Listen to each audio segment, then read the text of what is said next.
night and into Sunday. Some of the showers could be pretty heavy across parts of Wales, southwest England, potential for 1 or 2 thunderstorms, and then into Sunday, a continued risk in southernmost counties of further showers. Hit and miss, some uncertainty about how far north they get, but a very different feel here. Whereas from the Midlands northwards, bar a few showers in the far north, Scotland, most places dry and bright with sunny spells. But we've lost the heat. Look at these temperatures, back in the high teens at best. So the heat wave disappearing, much more comfortable for most of us by Sunday.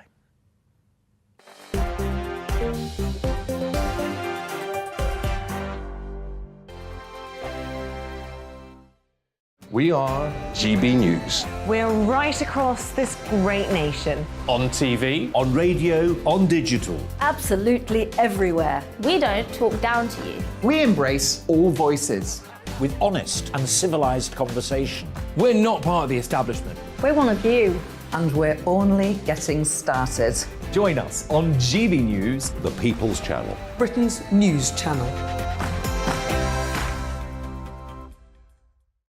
Every morning from 6 o'clock, we'll wake you up with GB News Breakfast with all the stories you didn't know from the night before. So whether it's serious news, entertainment, or your own views from all over our great nation, we're here to kick off your day with a smile. And the national media should be reflecting and reporting what's happening here. You will notice the northwestern accents.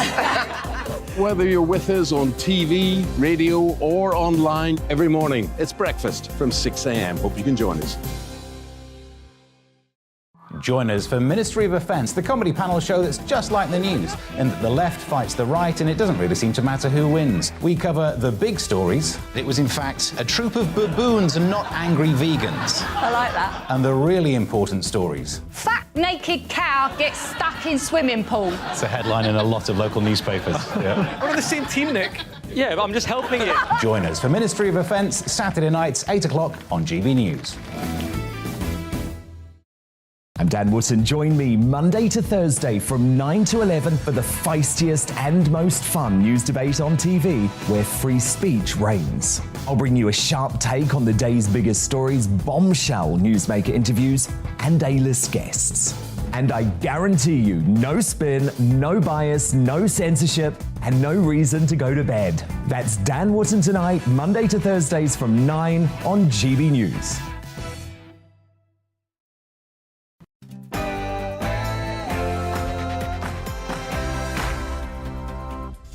Do you want to see me cheat death? Well, stay tuned, because that's exactly what you're going to see on Friday Night Feast.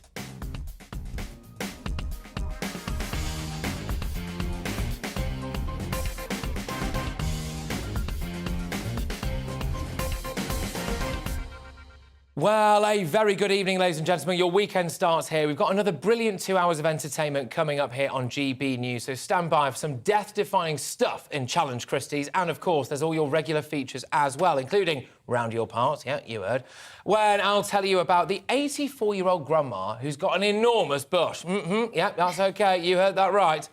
And, as well, we'll also try to rehome a gorgeous rescue dog. I mean, goodness me, if you don't want to give this dog a home, you've not got a heart, people, OK? It's our always popular feature. It's Dog of the Week. And tonight, we're asking if you could give this gorgeous gentleman, Vinny to his mates, the forever home that he deserves.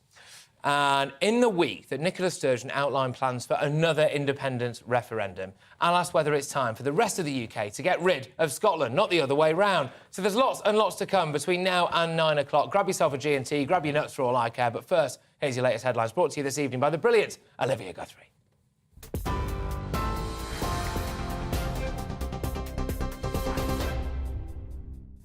Thank you, Patrick. Here is the latest headlines. The Prime Minister has offered to train up to 10,000 Ukrainian soldiers every 120 days. During a surprise visit to Kyiv, Boris Johnson said it would help to give Ukraine the strategic endurance it needed. He also told President Zelensky he understands why Ukrainians are not prepared to compromise over Russia's barbaric aggression. The Prime Minister added that talks on Ukraine's future can only begin when Russia's forces have been expelled from the country. We will continue, as we have from the beginning, to provide the military equipment that you need, and now, of course, the training that may be necessary to go with that new equipment. so that you, the Ukrainian people, the Ukrainian armed forces, will be able to do what I believe Ukrainians yearn to do, and that is to expel the aggressor from Ukraine. In other news, a former soldier has been convicted of murdering his neighbours in their home while their children were asleep upstairs. Stephen and Jennifer Chappell were both stabbed 6 times by Colin Reeves following a row about parking near Taunton last November. Reeves, who served in Afghanistan, denied murder but pleaded guilty to manslaughter on the grounds of diminished responsibility. Temperatures have reached a high of 32.7 degrees Celsius in Norfolk today and could climb further still to 34 degrees in parts of the southeast. The Met Office has issued a level 3 heat health alert for London, the east of England and the southeast. That's the second highest level and means there are risks to vulnerable people. Julian Assange's brother says his appeal against extradition to the US will include claims of an alleged assassination plot against the WikiLeaks founder. Assange has 14 days to appeal the Home Secretary's decision to sign an order for him to be sent to America, where he faces spying charges. The Home Office says British courts have found extradition is compatible with his human rights, including his right to a fair trial. And the Duke and Duchess of Cambridge have attended Ascot for the first time in years. Prince William and Kate were greeted by cheers when they arrived in the traditional carriage procession. The Queen was once again missing from the famous racing event, even though she had 2 horses running in the famous racecourse. Now, despite the heat, there was something of a breeze at Ascot today, and the Duchess was forced to hang on to her hat as she chatted to guests in the parade ring. Lovely. TV, online and DAB+ radio. This is GB News. Now it's back to Patrick.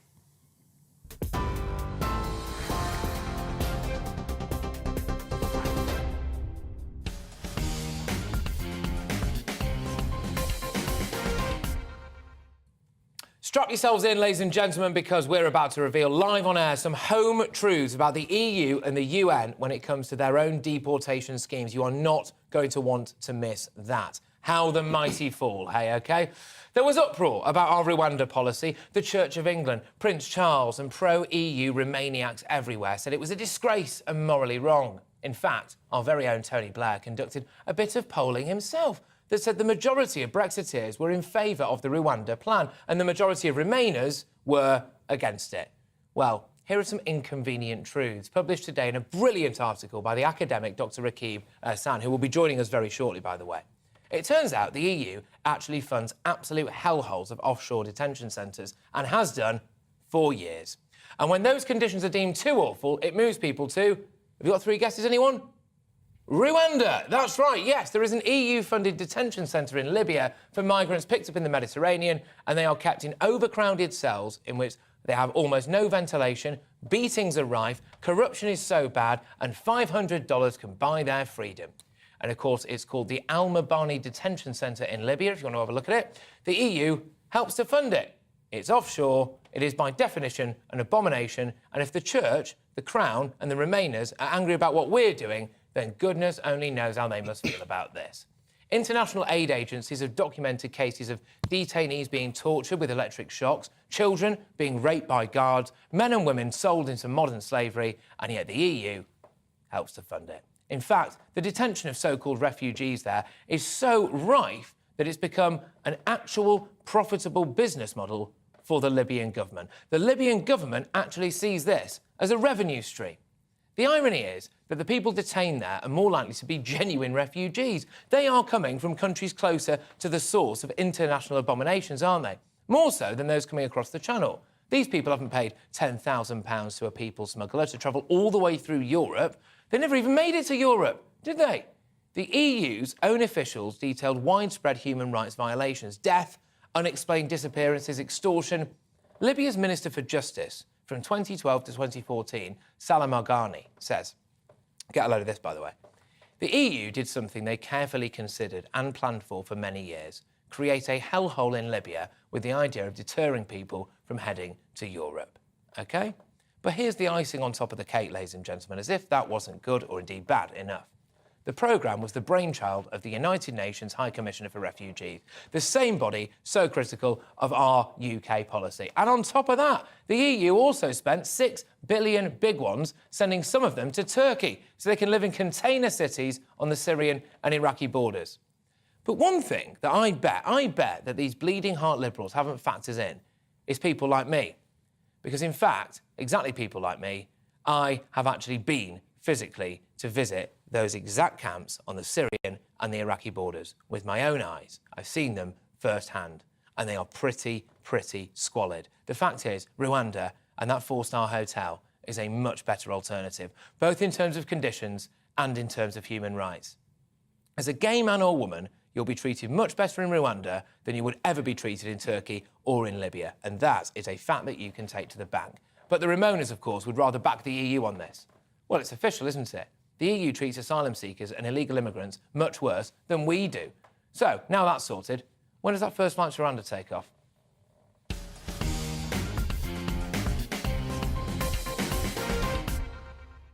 OK, well, that's what I think. I want to know what you think, of course. GBviews at gbnews.uk. Now, I quoted the social policy analyst and writer Dr. Rakibo San in part there anyway, and I'm pleased to say that he joins me now. Thank you very much, Dr. Rakib. First and foremost, can I just say a massive thank you, I think, not just on behalf of Friday Night Feast, what a wonderful show we are, and GB News, but indeed this nation, for going massively out of your way, I think, to put a few home truths out there in the public. The EU currently is treating refugees and asylum seekers or illegal immigrants worse than we are, isn't it? Well, I think the entire situation demonstrates the degree of hypocrisy within the European Union and the United Nations. The piece that you've quoted, the piece that I authored for the Daily Mail, which was published today, it shows that many of those schemes involving the European Union, EU finance, and involving the United Nations High Commission for Refugees, some of these schemes have been ultimately responsible for relocating migrants to Rwanda, which is why I find it remarkable that individuals within the United Nations in particular are now critical of the UK-Rwanda partnership, migration partnership. I think we had the German ambassador as well saying that Germany would never do such a thing. But the reality of the matter is what Germany does, it works through the European Union, Patrick, in terms of that migrant relocation process. Absolutely. They do it through the back door, through the European Union. Absolutely. And what I would argue as well, Rakib, is that these people are arguably, on paper anyway, more genuine refugees, if that can really be counted as a thing, because they've come almost more directly from the source. I actually not just only went to visit the refugee camps on the Syrian and Iraqi borders, I walked through Morocco and into the Spanish enclaves of Ceuta to travel that migrant route, to get it firsthand myself. And the idea that if you are kept in a detention centre in the UK and then flown to what is essentially a four-star hotel in Rwanda, and that is worse than the conditions the EU keep you in, is an absolute falsehood. It's a complete falsehood, and I'm sick of it, and I'm glad we can reveal it live on air here. But we can see protests, can't we? We see protests all the time, left, right and centre. In your opinion, Rakib, should they be protesting the EU? Well, I think that when it comes to the protests, I think much of it is directionless. I think that when we're talking about the UK, we've seen many people who oppose the UK-Rwanda migration partnership, but they don't produce particularly viable alternatives themselves, especially alternatives that would help to strengthen our border security system, security-oriented reforms that would help to bolster social cohesion in the UK. I think that when we're looking at the EU and the United Nations in particular, I sense that the EU naturally, there's a degree of bitterness over which is Brexit related. Well, I think with the UN, its various agencies and bodies have clashed with the Conservative government, especially on matters of race, including the Sewell report. So I suspect that there's a bitterness there as well. So I think we have to examine all the various institutional dynamics at play and realise that the reality of the matter is the UK-Rwanda migration partnership it's not something that's particularly unorthodox. I'd make the point as well, Patrick, if I may, that the EU and the United Nations has also been involved in relocating migrants to Niger. in West Africa. And that is a country which is certainly more fragile and more unstable than Rwanda. Rwanda's helped to fight and control a jihadist insurgency in Mozambique. Meanwhile, Niger has a very serious problem in terms of Islamist-inspired violence. And what I find amazing is that it doesn't appear to be, to me, Rakib, anyway, that the ECHR has made any attempt to block anyone going to that hellhole in Libya that you so articulately wrote about, or those times that some of those people there have been sent to Rwanda or Niger. Is that happening? Because that would make it even more extraordinary that this foreign court has got involved in our laws.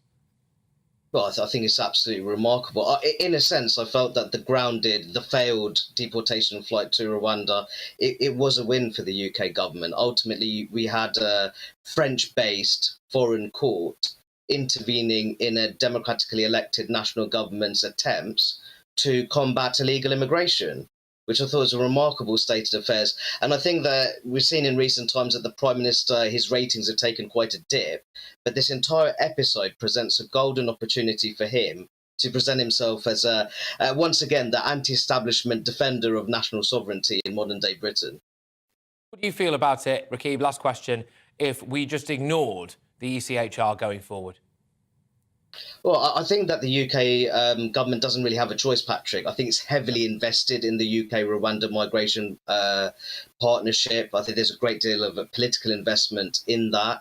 I do sense, though, that the UK government has to understand that if it increases the salience of illegal immigration as an issue, if it makes that as the central issue affecting modern-day Britain, then it really has to deliver on that. And if that means leaving particular multinational organisations, then it may have to take that step. Exactly. Dr. Rakib, thank you, as ever, mate. Great to have you on the show. Dr. Rakib Osan, I think, actually, we should all be grateful for the article that you put out there with that fantastic level of detailed information that, frankly, has blown the whole thing wide open, OK? There's no way that I will ever take anything like the kind of rubbish, frankly, that we've taken from the ECHR again, having learnt what Dr. Rakib has educated us on this evening. If you are just joining us, ladies and gentlemen, on Friday Night Feast, don't worry, we'll have some levity later on, but I wanted to make a really, really important point here, which is, frankly, those bleeding heart liberals who are saying that our Rwanda scheme is inhumane and they drape themselves in the EU flag, they want to look a bit closer to home, or should I say Brussels, because it's much, much worse what they're doing. But tonight, I'm delighted to say I'm joined by the TV personality and impressionist, Francine Lewis, yes, who is absolutely lovely. Thank you so much, Francine. Making your Friday Night Feast debut. I know, this is so exciting. I can't actually reach my wine, There you go. so I might have to do that when I need it. You see, yes, OK. Well, you've got little arms. There you go. Right, OK. And also sports broadcaster and writer Aidan McGee, who is in love with himself. No, that's not true. Oh, wait, mate, you're right. No, OK, fine. No, I did switch to this seat this time because I had that problem last time reaching out for my blues. Out, and you never go. You've got longer arms. I didn't. You didn't look like her, to be fair. Anyway, right. OK, so look, let's start. First and foremost, cheers, everybody. Thank you very much for joining me on the show. It's the first time, Francine. Nice Good to have you back, mate. Good to meet you, Francine. And cheers, everybody at home as well. Raise a glass. It is Friday night, of course, and this is indeed Friday Night Feast. Now, Francine, don't worry, it gets a bit lighter than this. But first and foremost, some heavy stuff has been happening with the whole Rwanda thing. Do you think we're being a bit soft or not? How do you feel? I actually think, you know, the fact that, you know, these kids are being raped, people are being... I feel it's been totally inhumane, and I just feel there just needs to be a better solution. What that solution is, I don't know, but there needs to be... Well, that's the point. No one knows, and this is the thing. But what we are saying is we're not necessarily the bad guys for doing this, Aidan. I mean, you know, how did you feel when that flight didn't take off? Well, I wasn't hugely surprised. Nigel Farage said, 2 months ago on one of these programmes that the ECHR would be the problem. They're often the stumbling block, whatever the UK tried to do, even when we were inside the European Union. But we must be clear that this isn't necessarily an EU-related problem. The two things are linked inextricably, as lots of bodies within Europe generally are. However, something had to happen. But I do think, as Dr. Rakib just said a moment ago, I do think this is a huge opportunity to unite everybody, the UK government, show some gumption as well. This is the first time, could be the first time in a long time we've seen some gumption from this government, and maybe get behind a unified cause. And, you know, one thing the British public doesn't like to be interfered with by outside bodies. And that's exactly what's happened this week. We thought we had a solution here. Two countries agreed something. We're meant to have autonomy outside of the EU. This is not necessarily EU-related, I accept, but it's still inextricably linked. It's still a pathway in there.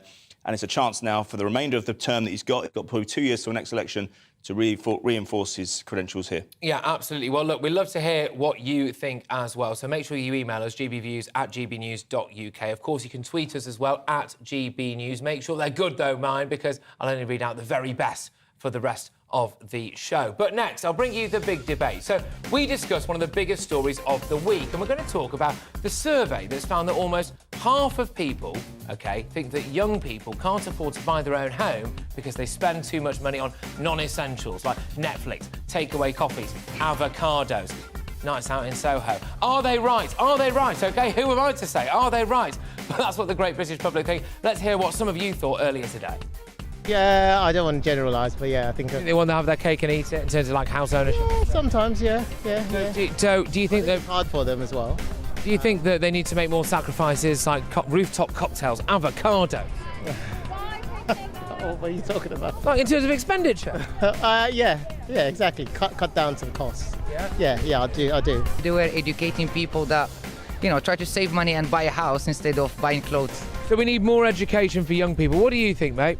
I think it's all about, I think it depends on the age gap. For example, when you're 18, then you're legal to drink. So most people, they start going out to the clubs, drinking and everything up until like they're 20.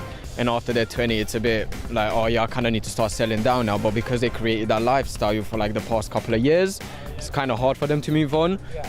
Do you think if young people stopped eating things like avocado and drinking expensive coffee, that they'd maybe be able to buy a house? Maybe. Yeah. Yeah. Do you cut back on, you're quite a young person obviously, do you cut back on things or do you just live for the day? Just enjoy my life because you never know when you're going to die. They just get everything because they need it, don't save up for anything, mummy and daddy buy it or... I feel as though we're not entitled because life used to be like cheaper, everything's a lot more expensive nowadays, so you work hard for, depending on your job, but you work hard for maybe not as much because then your outgoings are a lot more expensive and inflation and everything, yeah.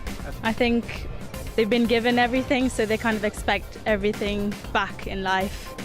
So they don't, I don't know, they're probably not motivated or they probably don't work as hard, I guess. Do you think they spend too much on frivolous things? Well, maybe because of social media, because of trends and stuff, so I guess they're tempted to spend on frivolous things, I guess. From what I've learned in life is that if you set rules for people, the younger generation, they don't tend to follow anyway. However, if they can be enhanced with the thought of education, which I believe in very, very much, so that would help and develop an individual. They're spoiled. They expect everything to come their way easily. Have you had to really save in your life? Yes. What sacrifices did you make? Well, you work hard and you save, and then you have your own home after a while.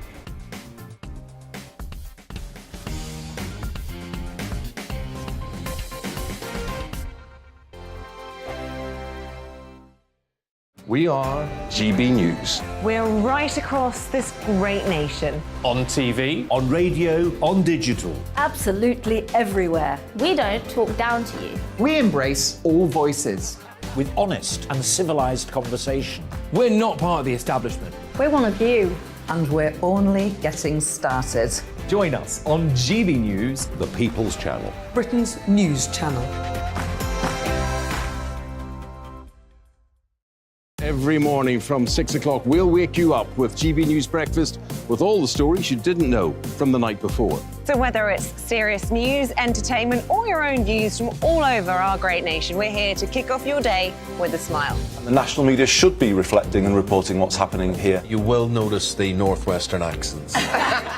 Whether you're with us on TV, radio, or online, every morning, it's breakfast from 6 a.m. Hope you can join us. Join us for Ministry of Offence, the comedy panel show that's just like the news, in that the left fights the right and it doesn't really seem to matter who wins. We cover the big stories. It was in fact a troop of baboons and not angry vegans. I like that. And the really important stories. Fat naked cow gets stuck in swimming pool. It's a headline in a lot of local newspapers. Yeah. We're on the same team, Nick. Yeah, but I'm just helping you. Join us for Ministry of Offence, Saturday nights, 8 o'clock on GB News. I'm Dan Wootton. Join me Monday to Thursday from 9 to 11 for the feistiest and most fun news debate on TV, where free speech reigns. I'll bring you a sharp take on the day's biggest stories, bombshell newsmaker interviews, and A-list guests. And I guarantee you, no spin, no bias, no censorship, and no reason to go to bed. That's Dan Wootton Tonight, Monday to Thursdays from 9 on GB News.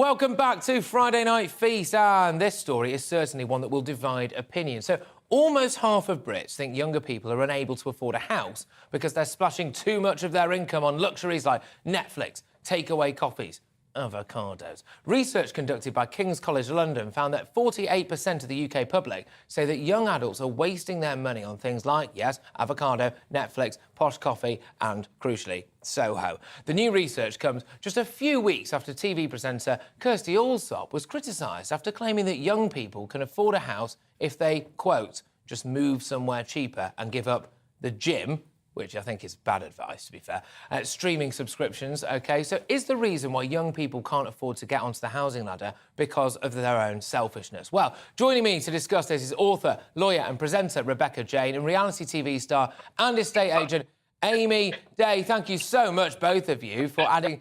Well, I was going to say adding some much-needed glamour. We've got quite a lot of glamour on this panel already tonight, to be fair. But I'll start with you, Rebecca Jane. Where do you stand on this? Are young people either a bit too thick or selfish to afford their own home? No. I think that the problem with this is that we are judging everybody by one standard, and also we are actually determining for everybody that the most important thing is that they want to buy their own home. You know, generations have changed. Owning their own home is not actually as important as it used to be to some people. They want to spend their money on going for coffee. They want to spend their money on avocados. It's up to them what they do with it. And then the other point as well is that I think it's really irresponsible and naive to be trying to say that if they give up those three things, gym membership, Netflix, or other streaming service, and coffee, that's not going to solve this issue. That equates to about £600 a year when the average deposit is £40,000. Everybody's distracted by a far bigger picture. Amy, what's your take? I can see you're clearly a member of the youth. And what do you feel about this? Do you think that young people... Because young people have a go at old people, don't they? Oh, they've got it so good, they've got their own home, they've got all the properties, I can't afford anything. But actually, do you think if people like yourself, and potentially me as well, made more sacrifices, and of course as well Rebecca, I'm not trying to say anything about that, but made more sacrifices, we could afford our own homes? So I think for me, I'm very lucky. I've sold property for 7 years, so I am actually very clued up on what I need to do to buy property, the process. So I think people saying that, you know, they're selfish, they're entitled, it's not at all. It's the lack of education. I've said this for years. Teach that in school.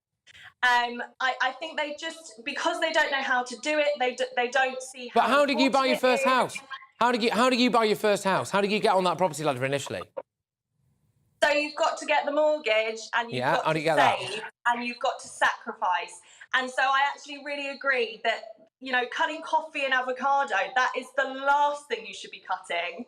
And, you know, being a girl that loves materialistic things, the amount of handbags I want to buy, but I just can't, because I know that I would much rather save money to get on the property ladder. So again, it's just all down to education.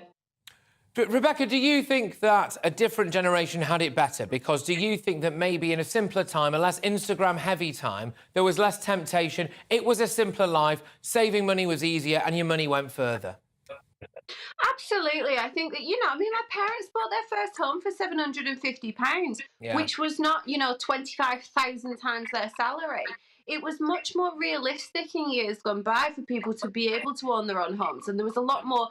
My mother, actually, this afternoon, when I told her about this debate, she said, we used to get help with our mortgages. And, you know, and I don't know what that help was, weren't around.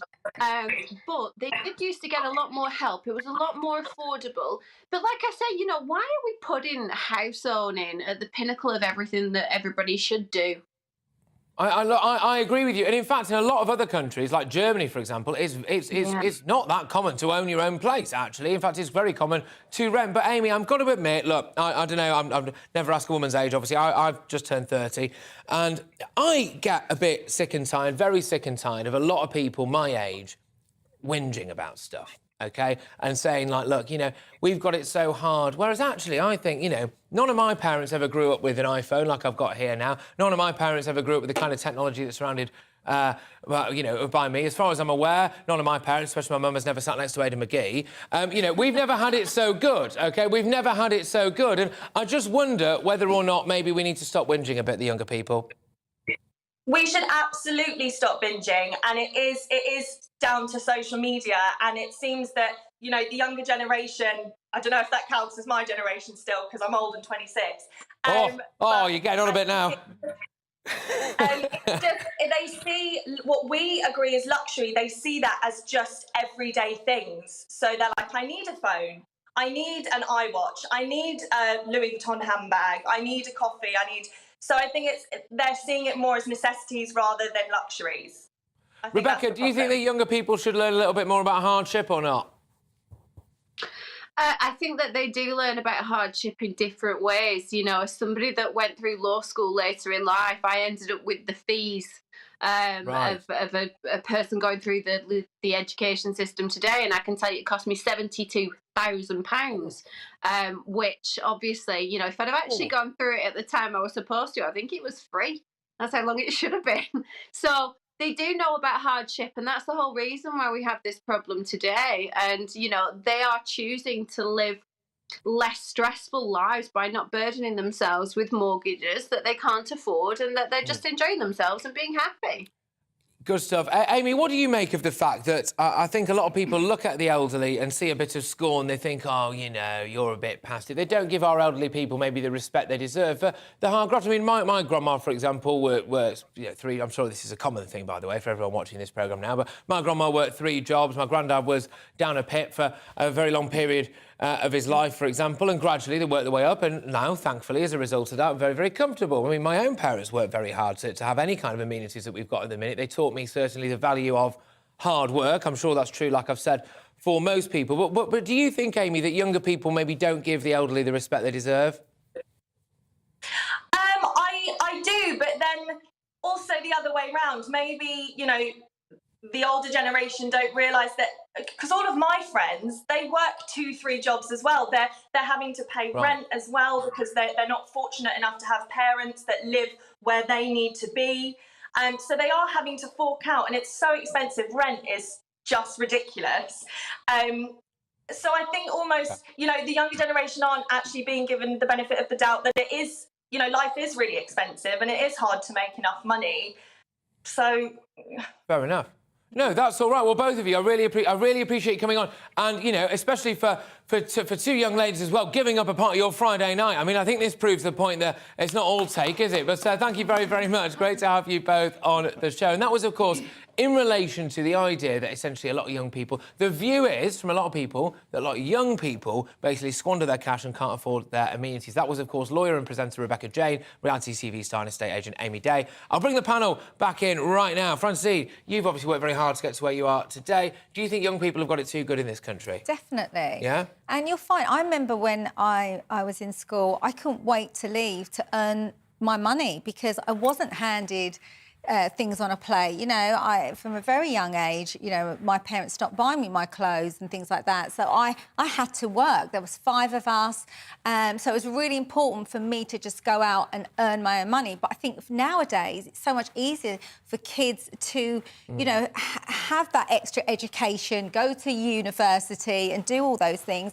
And yeah, I think everyone just wants the high life. I mean, I can't believe some of these amazing restaurants that I might go to as a treat. All the younger in there, because and I think, how are they affording it? You know, the young girls are wearing real Louis Vuittons and Chanels. I'm out with my fakes. Yeah, well, look, no, but to be honest with you, I'm guilty of it, right? My bank account looks like the Somme on a bad day, OK? But I do have a good time. Aidan, I mean, what would you know about owning property? Well, look, I mean... First, yeah, listen, I don't... You caught me on a good day, we'll talk about it today. I don't normally like to discuss it. But, yeah, I do have a portfolio. I do have... but I've worked... Sorry? It's extensive. Extensive, yeah, that's the word you use. But, no, I built it up over a number of years. I worked hard to gain it, Patrick, I really did. And I had the business plan, I had to deal with all the nonsense that goes with it. Now, you know, I'll give you an example. My niece was learning about gender reassignment in her GCSE the other day, something at school. And now, I've always said, I'm not necessarily it should go at the expense of that, but it does sound a bit of a useless waste of time, however. But she said, she'd rather be learning about economics and how to run the finances of a family. Now, when I was at Sky, I was the go. If you wanted a mortgage, you wanted advice on a mortgage, I was the go-to bloke. I was a sports bloke in the corner, covered the football. Oh, by the way, he gives advice on mortgages and parking tickets as well. Right. So I used to have a stampede around me, and it used to amaze me how little someone at the age of 29, 30 didn't know about the basics of buying a property. I mean, somebody met up with me for a coffee one time in the Sky canteen and said to me, but what happens if I buy this house and it falls down? What if the roof court falls in? I said, look, you don't have to worry too much about that. You know, you are covered on that sort of stuff. It was basics like that. It was frightening. So, and there are other ways of doing it. When we talk about the price of property getting away from people, we're mainly talking about London here. Because it's not unattainable. I bought one 3 weeks ago in Stoke-on-Trent, 4-bedroom property, 142 grand. That's not out of reach for most people. Look, what do you make of Aidan's extensive property portfolio? Very, very impressive. Yeah, it is. But He doesn't like to talk about it, though. No, I can tell. Pipe down, but I do think nowadays people are renting more. I mean, in New York, everyone rents. You know, people just want to have more holidays. They want to live for today. I think that's what it is. Okay. Whereas when I was younger, we just wanted to save up. To save up? How do you execute on? Now, I'm being told, sorry, I'm just being told we should bring Rebecca Jane back in, lawyer and presenter Rebecca Jane. Is that right? Yes? I believe that Rebecca would like... Sorry, Rebecca, did I bin you off too soon? What's going on? Aidan, shush! Here we go. Yes, we're in. All right. She's telling you to shush. Why? Why do you want to shush him? What about? Oh, because, you know, you can't, honestly, you haven't gone through the hardships and you're making such generalisations. I actually work in schools. You're talking about something you don't even know what you're talking about. Go on, tell me more. Let me tell you, gender reassignment is very important to kids today. It's a huge problem. There's a lot of bullying that goes on. Yes, OK, they need to learn more about economics. They need to know more about learning. That's what I'm saying. That's what I'm saying. I didn't say, Rebecca, that it has to come necessarily at the expense of that. But I think it would be more important for kids to learn about economics and running the economics of a home or economics of getting a mortgage or taking out personal loans. Maybe they wouldn't be getting such problems with payday loan companies. You are making such a generalisation. Disagree. Why on earth are you doing that? Why are you assuming that everybody is the same? Everybody is an individual. Just because they don't want to have an extensive, you know, property portfolio. It's not about that. It's not. These are people. I'm talking about people who just want to get on the ladder in the first place. And a lot of people still want to do that, Rebecca. They do. But let me tell you on another aspect. OK, whilst we're playing top trumps on property. So when I was 21, I owned a barn conversion and my mortgage was £2,500 a month. Beautiful house, few acres of land. Also, by the way, you saying about the London thing, nonsense. I'm up in the north, clearly. And we still have extensive pricing up here that our I know you do. I know. I lived up there. Our wages are lower. So what I will tell you is that I can tell you now that the day that I got rid of that beautiful, perfect house that I slaved my heart out for, I have never been happier, more stress-free in my whole entire life. People need to learn to live within their means rather than trying to attain to having massive property portfolios. Well, there we go. That's quite something, Rebecca. We all appreciate you coming back on. Thank you very much, Rebecca Jane. Before Aidan? Yeah, I've been on a show with her before. She's a fantastic girl, yeah. Good stuff. OK, all right, so there we go. I wonder where that came from. Rebecca Jane, of course, lawyer and presenter, and also reality TV star and estate agent Amy Day, and to a large extent there, Aidan McGee as well, whizzing you through that property issue. But what do you think, of course? Do you think that the young have it too easy? But, ladies and gentlemen, I can't tell you how much I've got coming your way right now. Later on, we're going to be doing a massive discussion. Should the UK leave Scotland and not the other way around? I'm a bit sick of that lot going on about it, to be honest with you. Do we owe them anything? Could they survive on their own? Should we just be done with it and cast them adrift? We've got all of that, but later, well, right now, in fact, it's Challenge Christy.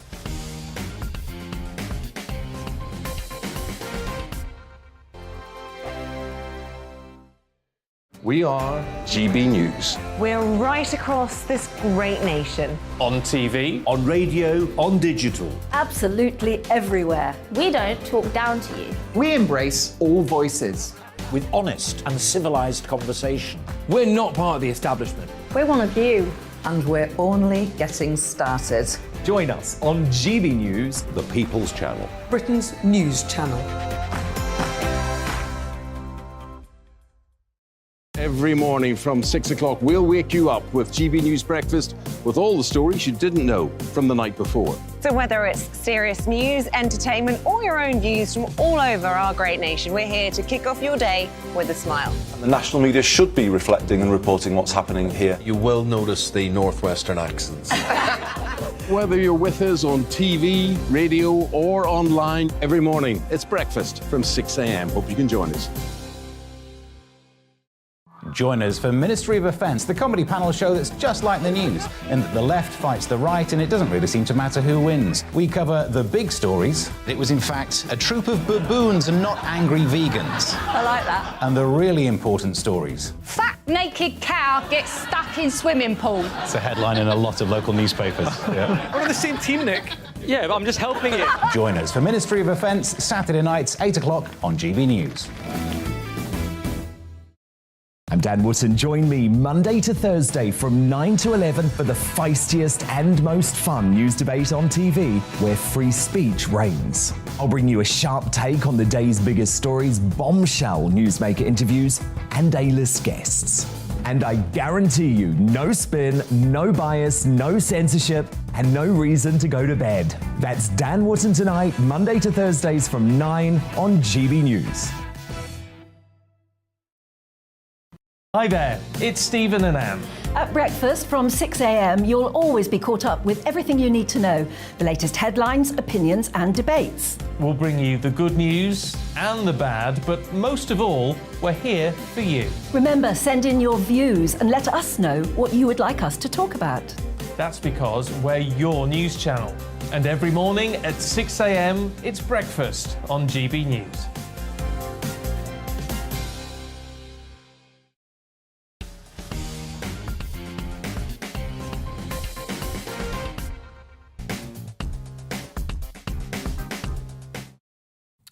Yes, it's that time of the week again, ladies and gentlemen. It's time for Challenge Christys. And regular viewers and listeners will know that this is the bit where I get basically begging bowl out for a very good cause. So I'm rattling the can, ladies and gentlemen, or in my case, a massive plate of Doritos, because, of course, this is a feast. But anyway, it is for a very, very good cause. Now, in a few weeks' time, I'll be getting my kit off. We're going to talk a bit more about this later because I have even more of a big reveal for you on that. But yes, in a few weeks' time, I will be getting my kit off.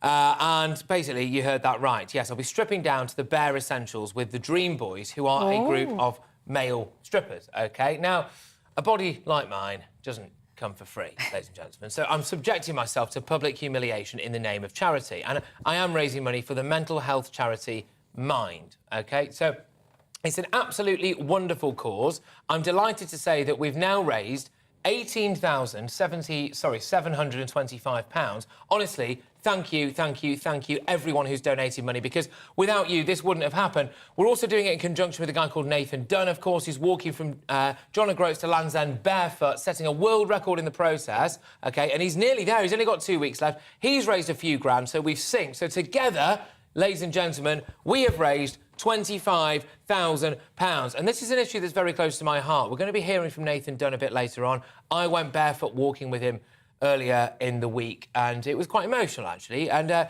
reason is, obviously, suicide is the main killer of men under the age of 45 in the UK. An average of 12 men take their own lives every single day in this country.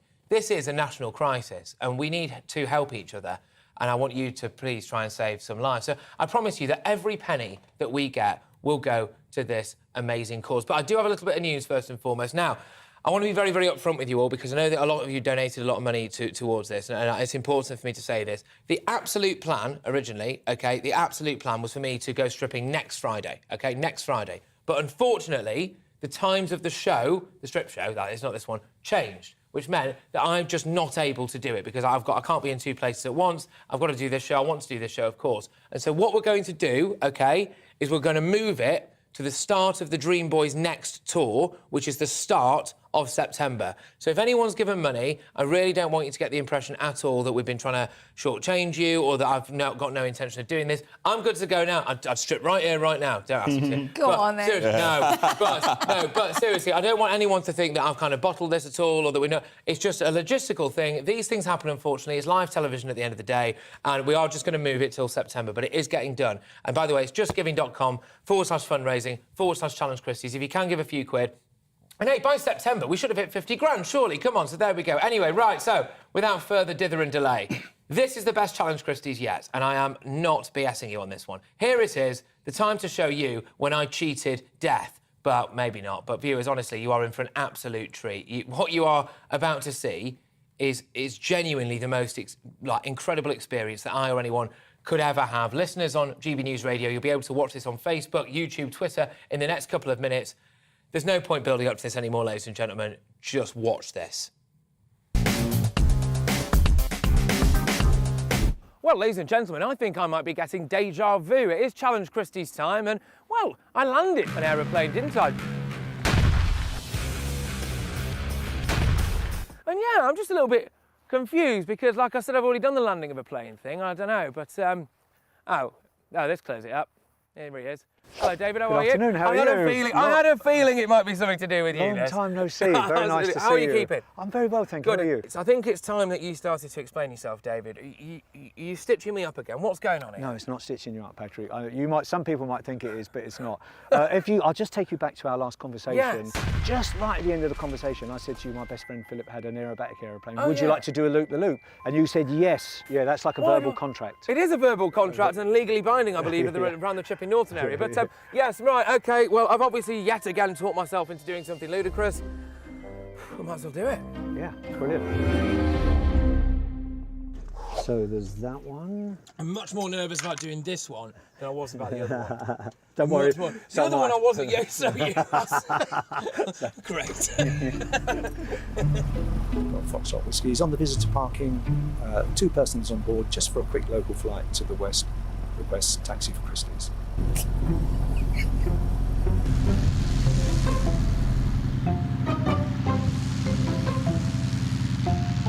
Right then, here we go. We're back at it. Back where we belong.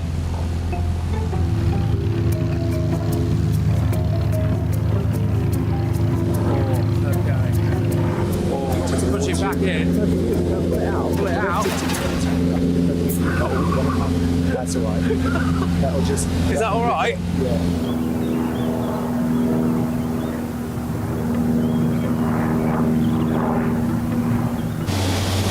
Ladies and gentlemen, I can safely say David's great and he's an expert in this and all of that, but this is the most nervous I think I might have ever been in my entire life.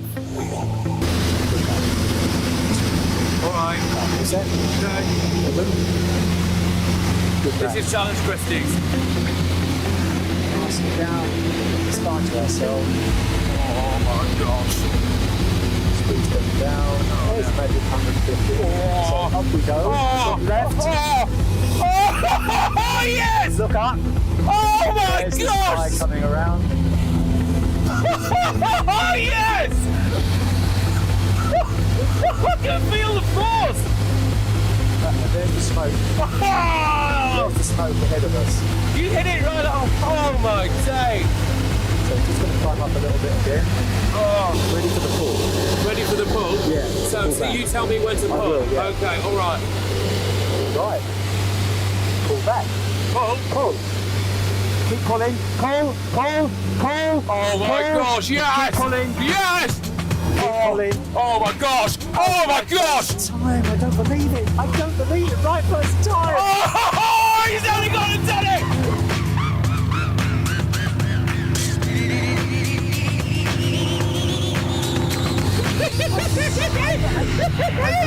Yes! Here we go. Challenge Christys. Let's flip this bird. Go. Pull. Pull. Keep pulling. Pull. Pull. Oh yes! Pull. Yes! We're doing it! Pulling. Oh my gosh! You can see the ground just hurtling towards. Oh! Get in! That's the stuff. Oh, I lined it up perfectly. David, thank you so much, mate. Honestly, I love it. Oh, absolutely love it. I was like, this is great. That'll be it. Patrick, listen, I swear on my life, both of those you did unaided. This is And it starts. You go round to the left. Hold on. Try and keep fast steady. Hold it steady. Oh, there it is. There we go. Oh, sick. You get your arms being like force down. This guy. Fantastic. He might be one of the coolest people I've ever met. Now, we're going to level off. Just hold it off here. Just continue to hold off. Hold it off. Hold it off. Hold it off. Hold it off. It's a little bit bumpy because we're landing on the grass right now. Good stuff. But I bet that seemed easier. Yeah, a lot easier. A lot easier than when we did it last because time. That was your first time. Yeah. But now you're kind of an expert at it. I'm used to the idea of the ground coming up. The ground rush. The ground rush. Oh, well. He did really, really well. I'm shocked that somebody on their very first go would be able to loop the aeroplane, to do a loop-the-loop. And I give you my word, my hands were not near that control column for Patrick's 2 loops. Absolutely not. It was a really good show. Oh, my God.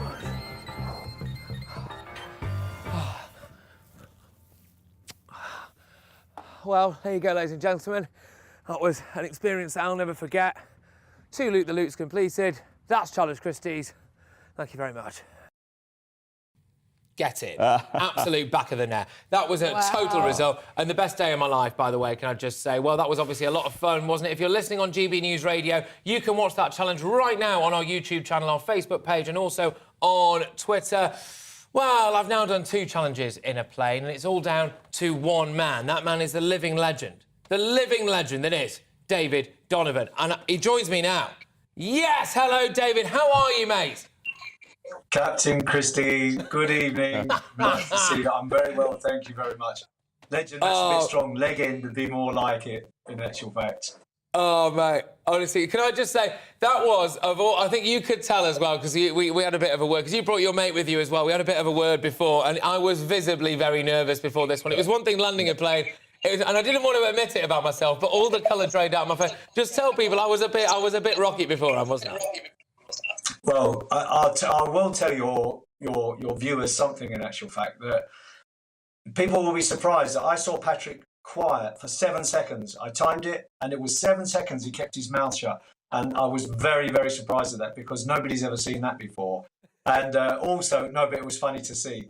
But as soon as we started to take off roll, Patrick was right up for it, good as gold, and all the nerves were completely gone. And he did, and I'll say it again, I said it on the camera, and I'll say it again. He absolutely did that without my hands near the controls.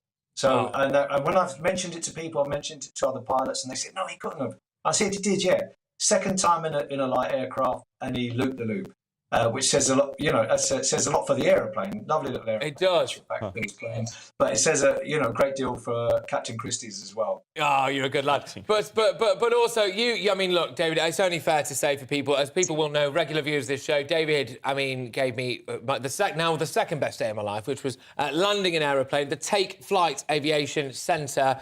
And this, of course, David, who I believe is still there, this was obviously you basically said to me, there's an airfield near your house, I believe. If I land an aeroplane there on Monday morning, how do you feel about doing a flip? I mean, you guys are amazing. But talk me through a bit about the plane and talk me through a bit about Take Flight Aviation, please.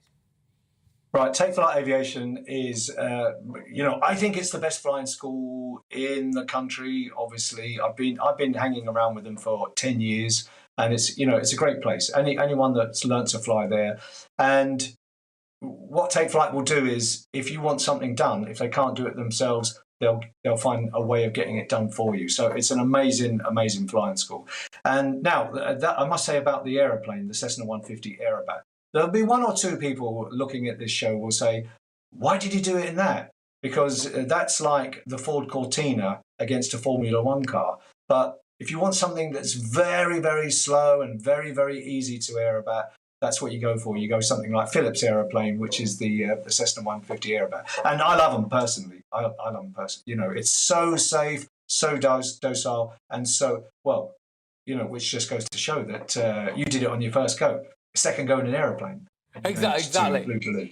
Exactly. Even an idiot could fly it, David. Clearly, that's the thing. Even a total muppet like me, mate. No, Patrick. Don't do yourself down, mate. You did really, really well. Really, really well. Oh, all right, mate. Very well, look, David, can I just say thank you very much? And if people want to get in touch with Take Flight Aviation, how do they do it? You've got a website and stuff, haven't you?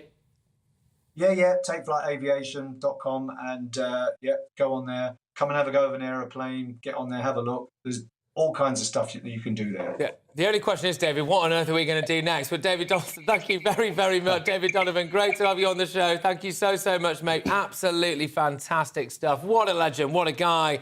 I mean, so I've looped the loop, and Aidan, you're obviously completely loopy, aren't you? No, certainly not. Would you have done that? No, not in a million years. I mean, like, you know, we're talking to Francine a moment ago. You said you wouldn't be offered £1 million, or you wouldn't take £1 million. No. I wouldn't either. I'm terrified of that. I'm not a best flyer at the best of times. I flew from where was it? Toronto down to Houston once, 4-hour flight during the Texas storms 2010. I was so frightened. A plane was knocked around so much, it almost like fell mid-air. Then when I got to Houston, I thought I was grounded for life. I thought I was going to have to find a mortgage over there somewhere. You know? Yeah, well, can't find a mortgage, exactly. That happened to me. I was going to Sunderland, and the weather was so bad. I was doing a panto, so it was Christmas, and the weather and the plane was like that, and I thought I was going to die. I absolutely take my hat off to you. You are amazing. Oh, stop it. You can come back. First time won't be the last. There we go. Yes, absolutely. No, thank you. Well, look, I absolutely loved it. And, of course, you know, it was just one of the best experiences that I could ever have hoped for. But Challenge Christys, of course, really is the gift that keeps on giving, ladies and gentlemen. And what am I going to do next? That's the question. I can't wait to find out. But you know the drill by now, don't you? OK, so email me, patrick@gbnews.uk. Tell me what you want to do. Even better, if you really want, you can set it up for me, because, to be honest with you, I can rarely be bothered doing the work myself. I mean, like David Donovan there, he just flew the aircraft into me, and that's my kind of show, OK? I'll rock up, I'll sign a few autographs, I'll pose for a few pictures, if you're lucky, and show you how brilliant I am, and then I'll do one, OK? Is that true? He came into your garden? Literally, he said to me, where do you live? I told him, and he went, there's an airfield 7 minutes drive away. If I land a plane on that on Monday, do you want to do a loop-the-loop? Wow. What a legend. I know, what an absolute legend this guy is. But anyway, that's not the end, of course, Challenge Christys this evening, because shortly after 8 o'clock, I'll show you what happened when I met up with Nathan Dunn on his epic barefoot walk. Now, it really, really is, obviously, a major issue, this, and it's been a big thing for this show throughout, and it's a cause that I'm championing. We all are. We'll talk about this in more detail in a little bit, ladies and gentlemen, but it's about raising money for mental health. As you all know, I'm rattling the can for mental health at the minute. JustGiving.com/fundraising/Challenge Christys, and really what we're trying to do is we're trying to raise £50,000. We've already hit 25 grand between Nathan and myself, and so really that's what we're trying to hit, £50,000. We've got about 3 or 4 weeks left. Might be able to drag that out a little bit more, depending on the cost of living crisis, of course. But justgiving.com/fundraising/Challenge Christys. We really, really, really, if we can, we'd love to hear from you. But now it's time for this.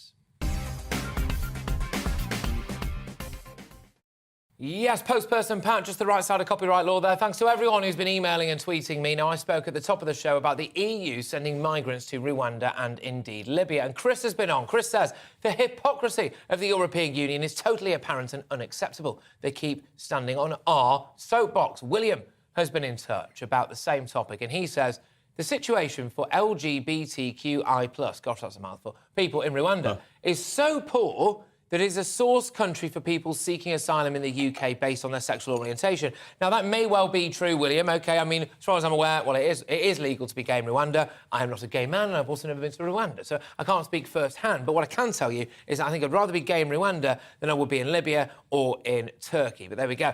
Now, I'm going to talk later in the show about the SNP wanting independence for Scotland, OK? And whether or not the rest of the UK should get there first and biff them off instead. Joe says, I hate this idea that Scotland is somehow the victim of the empire, something that Scotland took a massive part in. It's all a bit convenient to rewrite history. Wow, goodness gracious me. A lot of you have got stuck in there. We really appreciate your views here, whether you're watching on your television, whether you're listening on your radio, or you're tuning in online. You can get in touch, as always, gbviews@gbnews.uk. And let me tell you, we're only halfway through this show, and the best half is still to come, because there's a lot more between now and 9 o'clock on Friday Night Feast. I'll tell you about the boy who embarrassed his parents by using a display toilet at B&Q. And we'll also meet another beautiful rescue dog in Dog of the Week. Don't go away. Hello, Alex Deacon here with your latest weather updates. Cooler weather is on the way. If you've not enjoyed the heat today, then temperatures will be dipping this weekend. There's going to be some heavy showers around as well, but actually plenty of fine weather across northern Britain, where today there was no sign of a heat wave. Scotland, Northern Ireland, with this weather front overhead, actually quite a wet old morning. That weather front is introducing the colder air, but still the heat persists across the southeast, especially a balmy evening here and across the Midlands, much of South Wales. Turning quite misty and murky around the coast in the southwest. And more clouds spilling into northern England, North Wales, even a little bit of rain here. And certainly there'll be some rain showers in the far northwest, where it will be quite gusty, but a much more comfortable night across the north, with temperatures down to single figures. Another pretty warm one in the south, and particularly the southeast, really quite humid and oppressive conditions for sleeping through the night.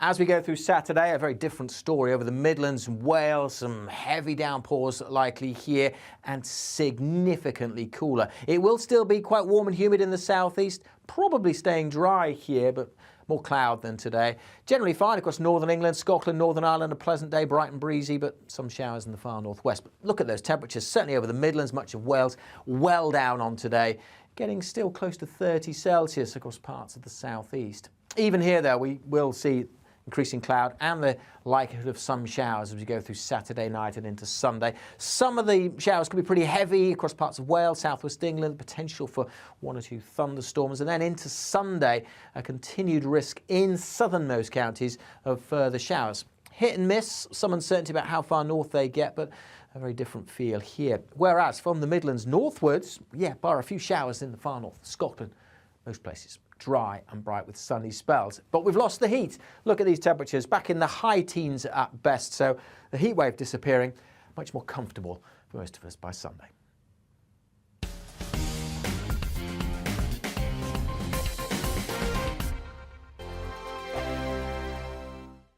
We are GB News. We're right across this great nation. On TV, on radio, on digital. Absolutely everywhere. We don't talk down to you. We embrace all voices.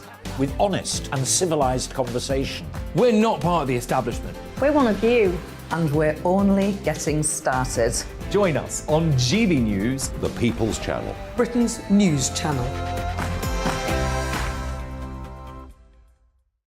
Every morning from 6 o'clock, we'll wake you up with GB News Breakfast with all the stories you didn't know from the night before. So whether it's serious news, entertainment, or your own views from all over our great nation, we're here to kick off your day with a smile. The national media should be reflecting and reporting what's happening here. You will notice the northwestern accents. Whether you're with us on TV, radio, or online, every morning, it's breakfast from 6 a.m. Hope you can join us. Join us for Ministry of Offence, the comedy panel show that's just like the news, in that the left fights the right and it doesn't really seem to matter who wins. We cover the big stories. It was in fact a troop of baboons and not angry vegans. I like that. And the really important stories. Fat naked cow gets stuck in swimming pool. It's a headline in a lot of local newspapers. Yeah. We're on the same team, Nick. Yeah, but I'm just helping you. Join us for Ministry of Offence, Saturday nights, 8 o'clock on GB News. I'm Dan Wootton. Join me Monday to Thursday from 9 to 11 for the feistiest and most fun news debate on TV, where free speech reigns. I'll bring you a sharp take on the day's biggest stories, bombshell newsmaker interviews, and A-list guests. And I guarantee you, no spin, no bias, no censorship, and no reason to go to bed. That's Dan Wootton tonight, Monday to Thursdays from 9 on GB News.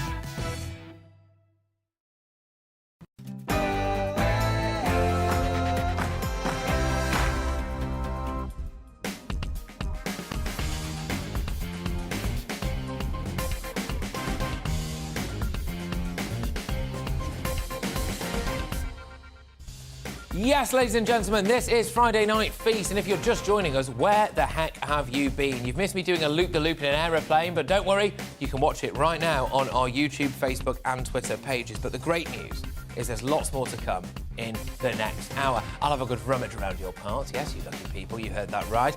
We'll meet an absolute national treasure, and I promise that you're going to fall in love with our Dog of the Week. That's all on the way, but first, here are tonight's news headlines with the wonderful, absolutely amazing, the astounding Olivia Guthrie.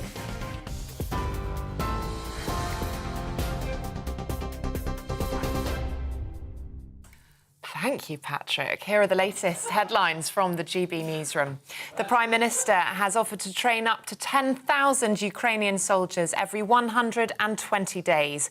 During a surprise visit to Kyiv, Boris Johnson said it would help to give Ukraine the strategic endurance it will need.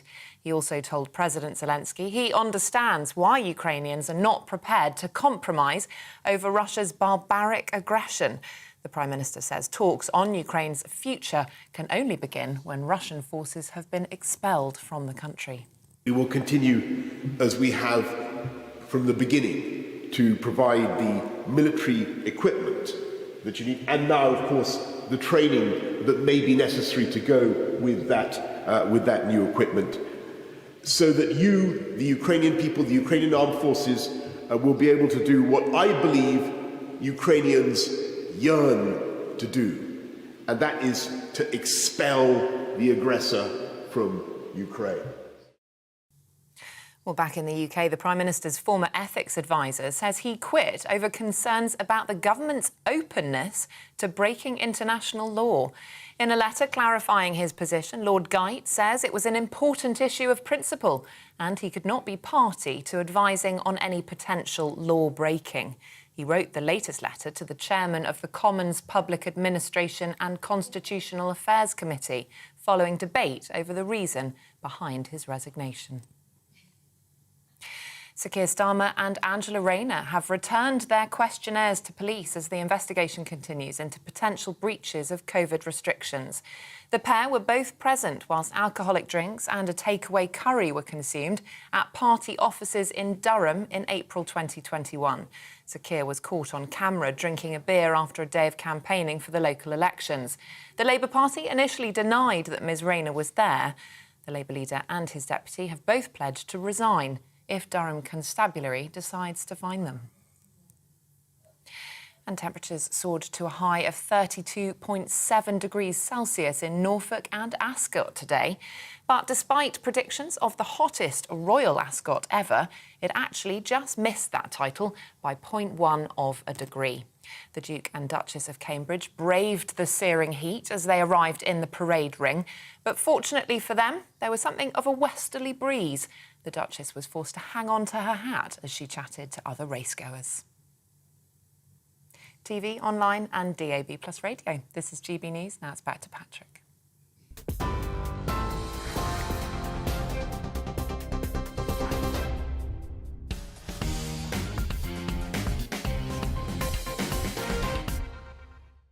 Welcome back, everybody, to Friday Night Feast. Now, before the break, I showed you my latest challenge, where I did the loop-the-loop in an aeroplane. That is possibly the most daring challenge I've done, apart from being punched in the face by a professional boxer, of course, or the time I landed a plane. There's the time that I wrestled a load of quite large men in Milton Keynes. But apart from that, that was the most daring thing I've ever done. But on a serious note, what I'm going to show you now is definitely the most worthy challenge of them all. Now, a few months ago, I was lucky enough to speak to a guy called Nathan Dunn. Now, he's a fella who only last September almost took his own life. Now, he's walking from John O'Groats all the way to Land's End to raise money for the mental health charity Mind. But the most remarkable thing about his walk is that he's doing it in his bare feet. And he's raising money for charity together. And you can see the link just there, down below me on the screen right there. So it's justgiving.com/fundraising/Challenge Christys. That's justgiving.com/fundraising/Challenge Christys. And yes, last week I did walk with him barefoot. And I'll tell you what, they'll never be the same again. But just check this out, people, because just a little warning, really. The whole point of us doing this is that we want to get men, specifically men, but anyone really, to talk about their mental health. So let's have a look, all right?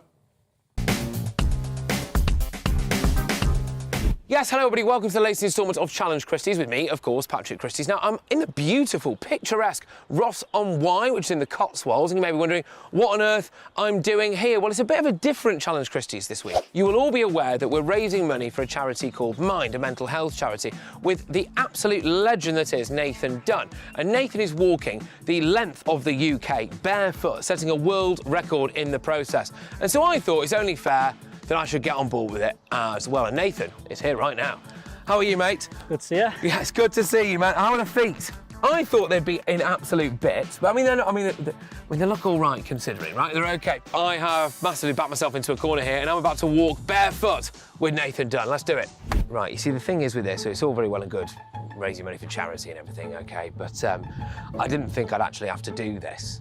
I thought I was not in my contract. I'm a celebrity, right? Can't we pay a body double, like a stuntman or something? Right, the shoes are coming off. Right. I'll tell you what, I wish I'd cut my nails now. Look, Nathan, I just want you to, if it's all right, kind of walk and talk, because most blokes don't talk about their mental health. If you'll forgive me, let's have a chat about mental health. Like many, I went through a lot of different types of trauma and survived my childhood. You know, I didn't live it. Did you struggle initially at the time to talk about it? Was that one of the things? Being a man, it's kind of looked upon as weakness. I knew I needed help though. And this is where I suppose this walk started. Yeah. You like this journey that I'm on. The idea of the walk, the challenge, is that it's a physical representation of what it's like. No matter what happens, whether I break my leg, I'm not stopping. And that's what you do in life, isn't it? We all have points where we break. Yeah. Get yourself back up and you've got to keep going. Ow! How on earth have you done this for 900? Ow! How on earth have you done this for 900 miles? I don't know how you do this, mate. I'm in bits already. You'll feel it tomorrow. Oh, yeah, I'm feeling it now. As long as you keep going, you'll do it. You'll get there.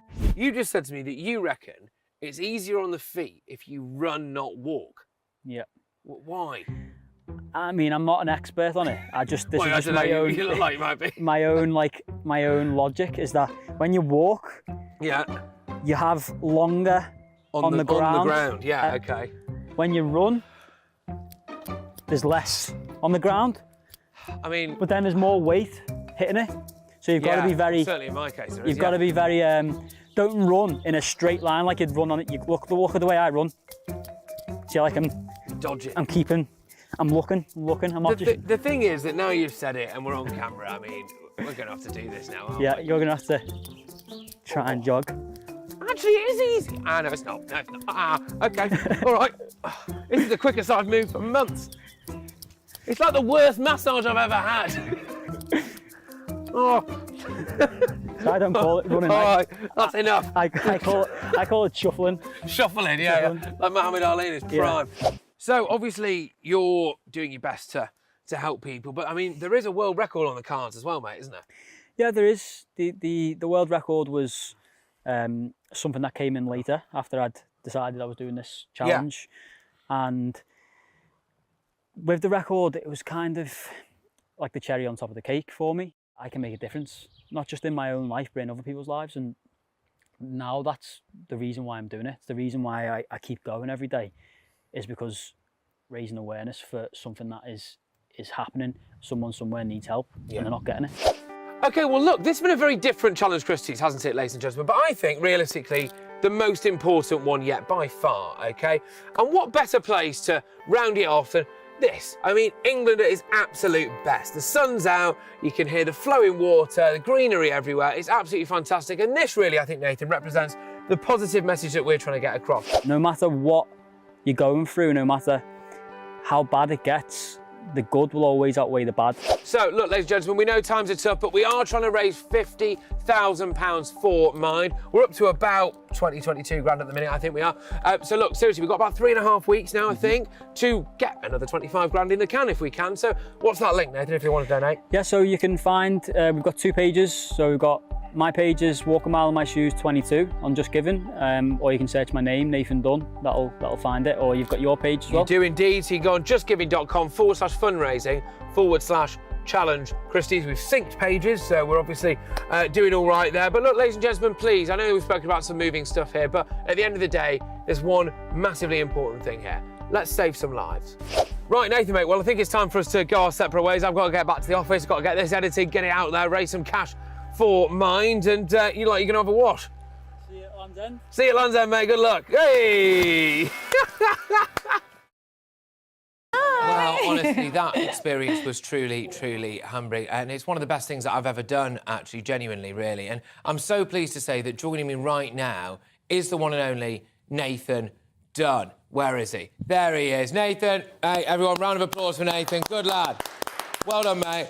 How are you? I know we spoke earlier today, but how are you now? You all right? Yeah, I'm good. Tired now, but I'm all set up for my camp, so looking forward to getting some sleep.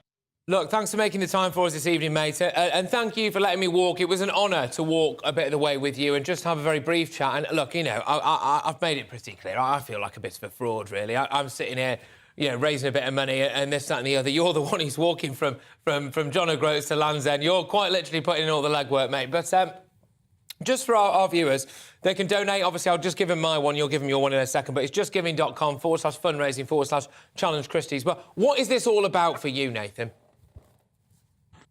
It's about just getting people to speak, you know, and realise that there is help available, and you've just got to be brave enough to reach out for it, and you'll get it. That's what I did, and it changed my life, and I think that a lot more people need to do that, and it'll change their lives too. And the point during this, because you were right on the brink, and I think people will have heard Nathan say there, and people who watch this show regularly will have known Nathan was literally stood on the brink, and he tossed a coin, and that coin, if that coin had came up heads, he would have jumped, wouldn't you, Nathan? You wear that coin with you, don't you? I believe, and you usually carry that around your neck, yeah, which is right there, and he's going to get it out now for us. There we are, good lad. And it's interesting, isn't it? Because for you at that time, because heads, I don't know about you guys, but for heads, for me, if I was ever asked to toss a coin as a kid, if I wanted it to win, I'd always go heads. Everyone always goes heads. But you went heads because for you at that moment in time, the way out was the best option. But you don't feel like that anymore, do you, mate? No, you know, now it's just speaking to someone and getting professional help, or even just speaking to your friends, your family, you know, anyone. It takes the weight off your shoulders, and you know, it's all about prevention, and it's stopping people getting to that point, to that last point where they feel like they've got no option, where they feel like they're that lonely in the world that the only option's to leave it. It's just such a sad thing, and I think in this world that we live in, that shouldn't be happening to the extent that it is happening every day, and we need to come together to change that.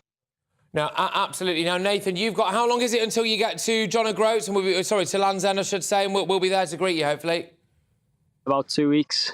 2 weeks, right, good lad. OK, fine. So, and I believe it's, fingers crossed, touch wood, as long as everything goes all right, it'll be on a Sunday. The plan is that I'll be there with you as well, and we can have a chat at the finish line, of course, and take stock of it.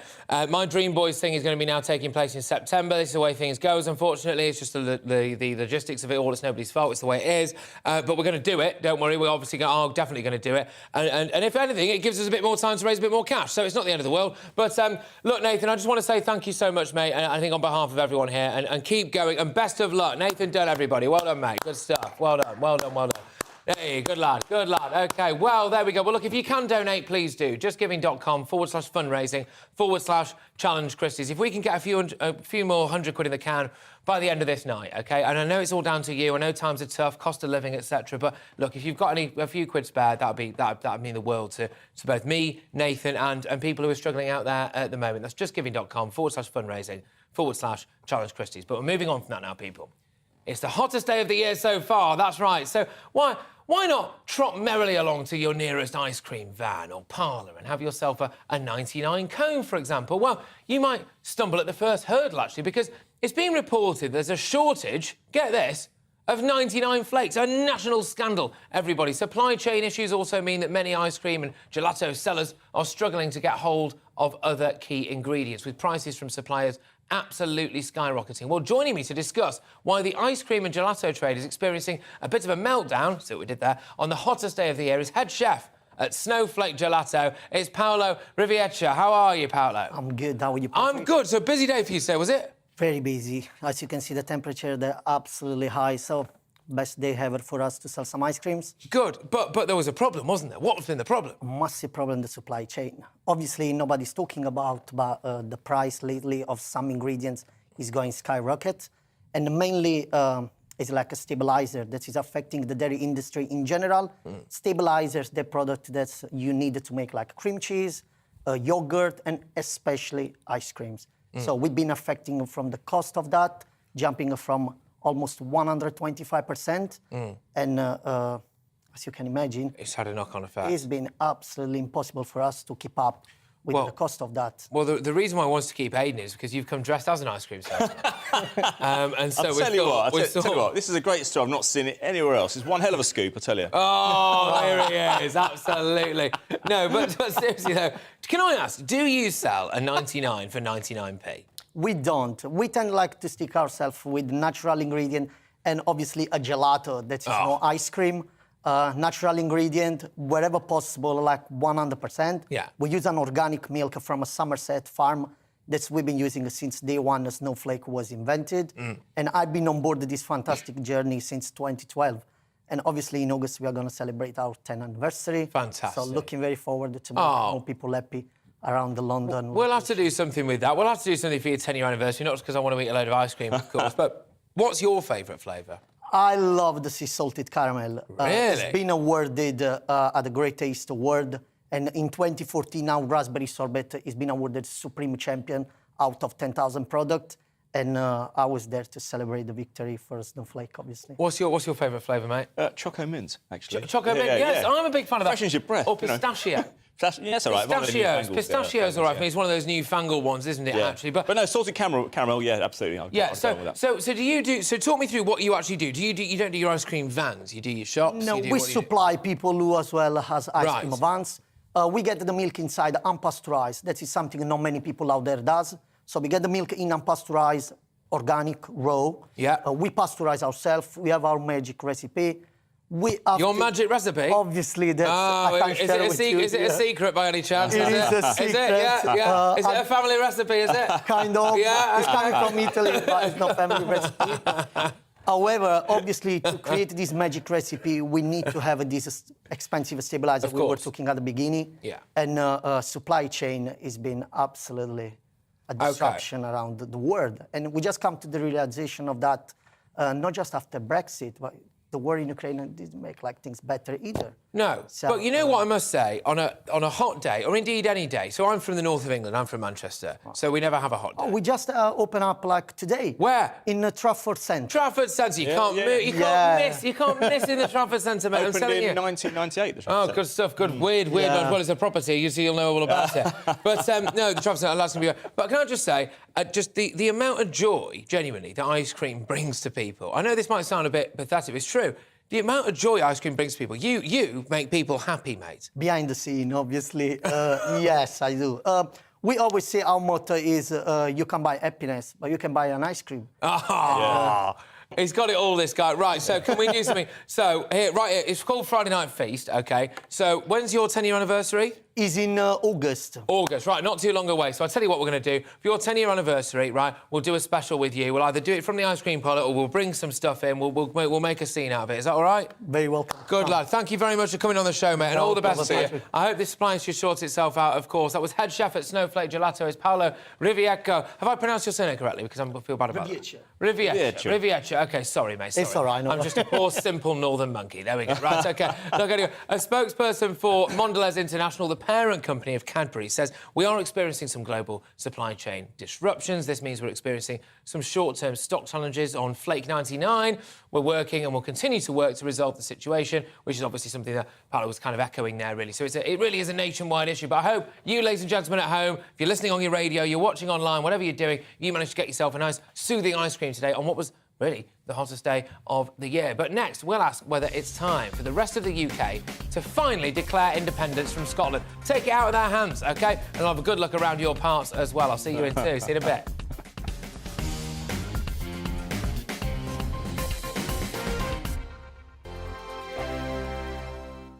We are GB News. We're right across this great nation. On TV, on radio, on digital. Absolutely everywhere. We don't talk down to you. We embrace all voices.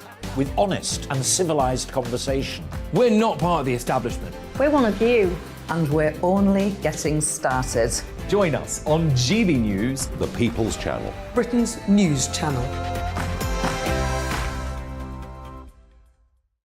Every morning from 6 o'clock, we'll wake you up with GB News Breakfast with all the stories you didn't know from the night before. So whether it's serious news, entertainment, or your own views from all over our great nation, we're here to kick off your day with a smile. And the national media should be reflecting and reporting what's happening here. You will notice the northwestern accents. Whether you're with us on TV, radio, or online, every morning, it's breakfast from 6 a.m. Hope you can join us. Join us for Ministry of Offence, the comedy panel show that's just like the news, in that the left fights the right and it doesn't really seem to matter who wins. We cover the big stories. It was in fact a troop of baboons and not angry vegans. I like that. And the really important stories. Fat naked cow gets stuck in swimming pool. It's a headline in a lot of local newspapers. Yeah. We're on the same team, Nick. Yeah, but I'm just helping you. Join us for Ministry of Offence, Saturday nights, 8 o'clock on GB News. I'm Dan Wootton. Join me Monday to Thursday from 9 to 11 for the feistiest and most fun news debate on TV, where free speech reigns. I'll bring you a sharp take on the day's biggest stories, bombshell newsmaker interviews, and A-list guests. And I guarantee you, no spin, no bias, no censorship, and no reason to go to bed. That's Dan Wootton tonight, Monday to Thursdays from 9 on GB News.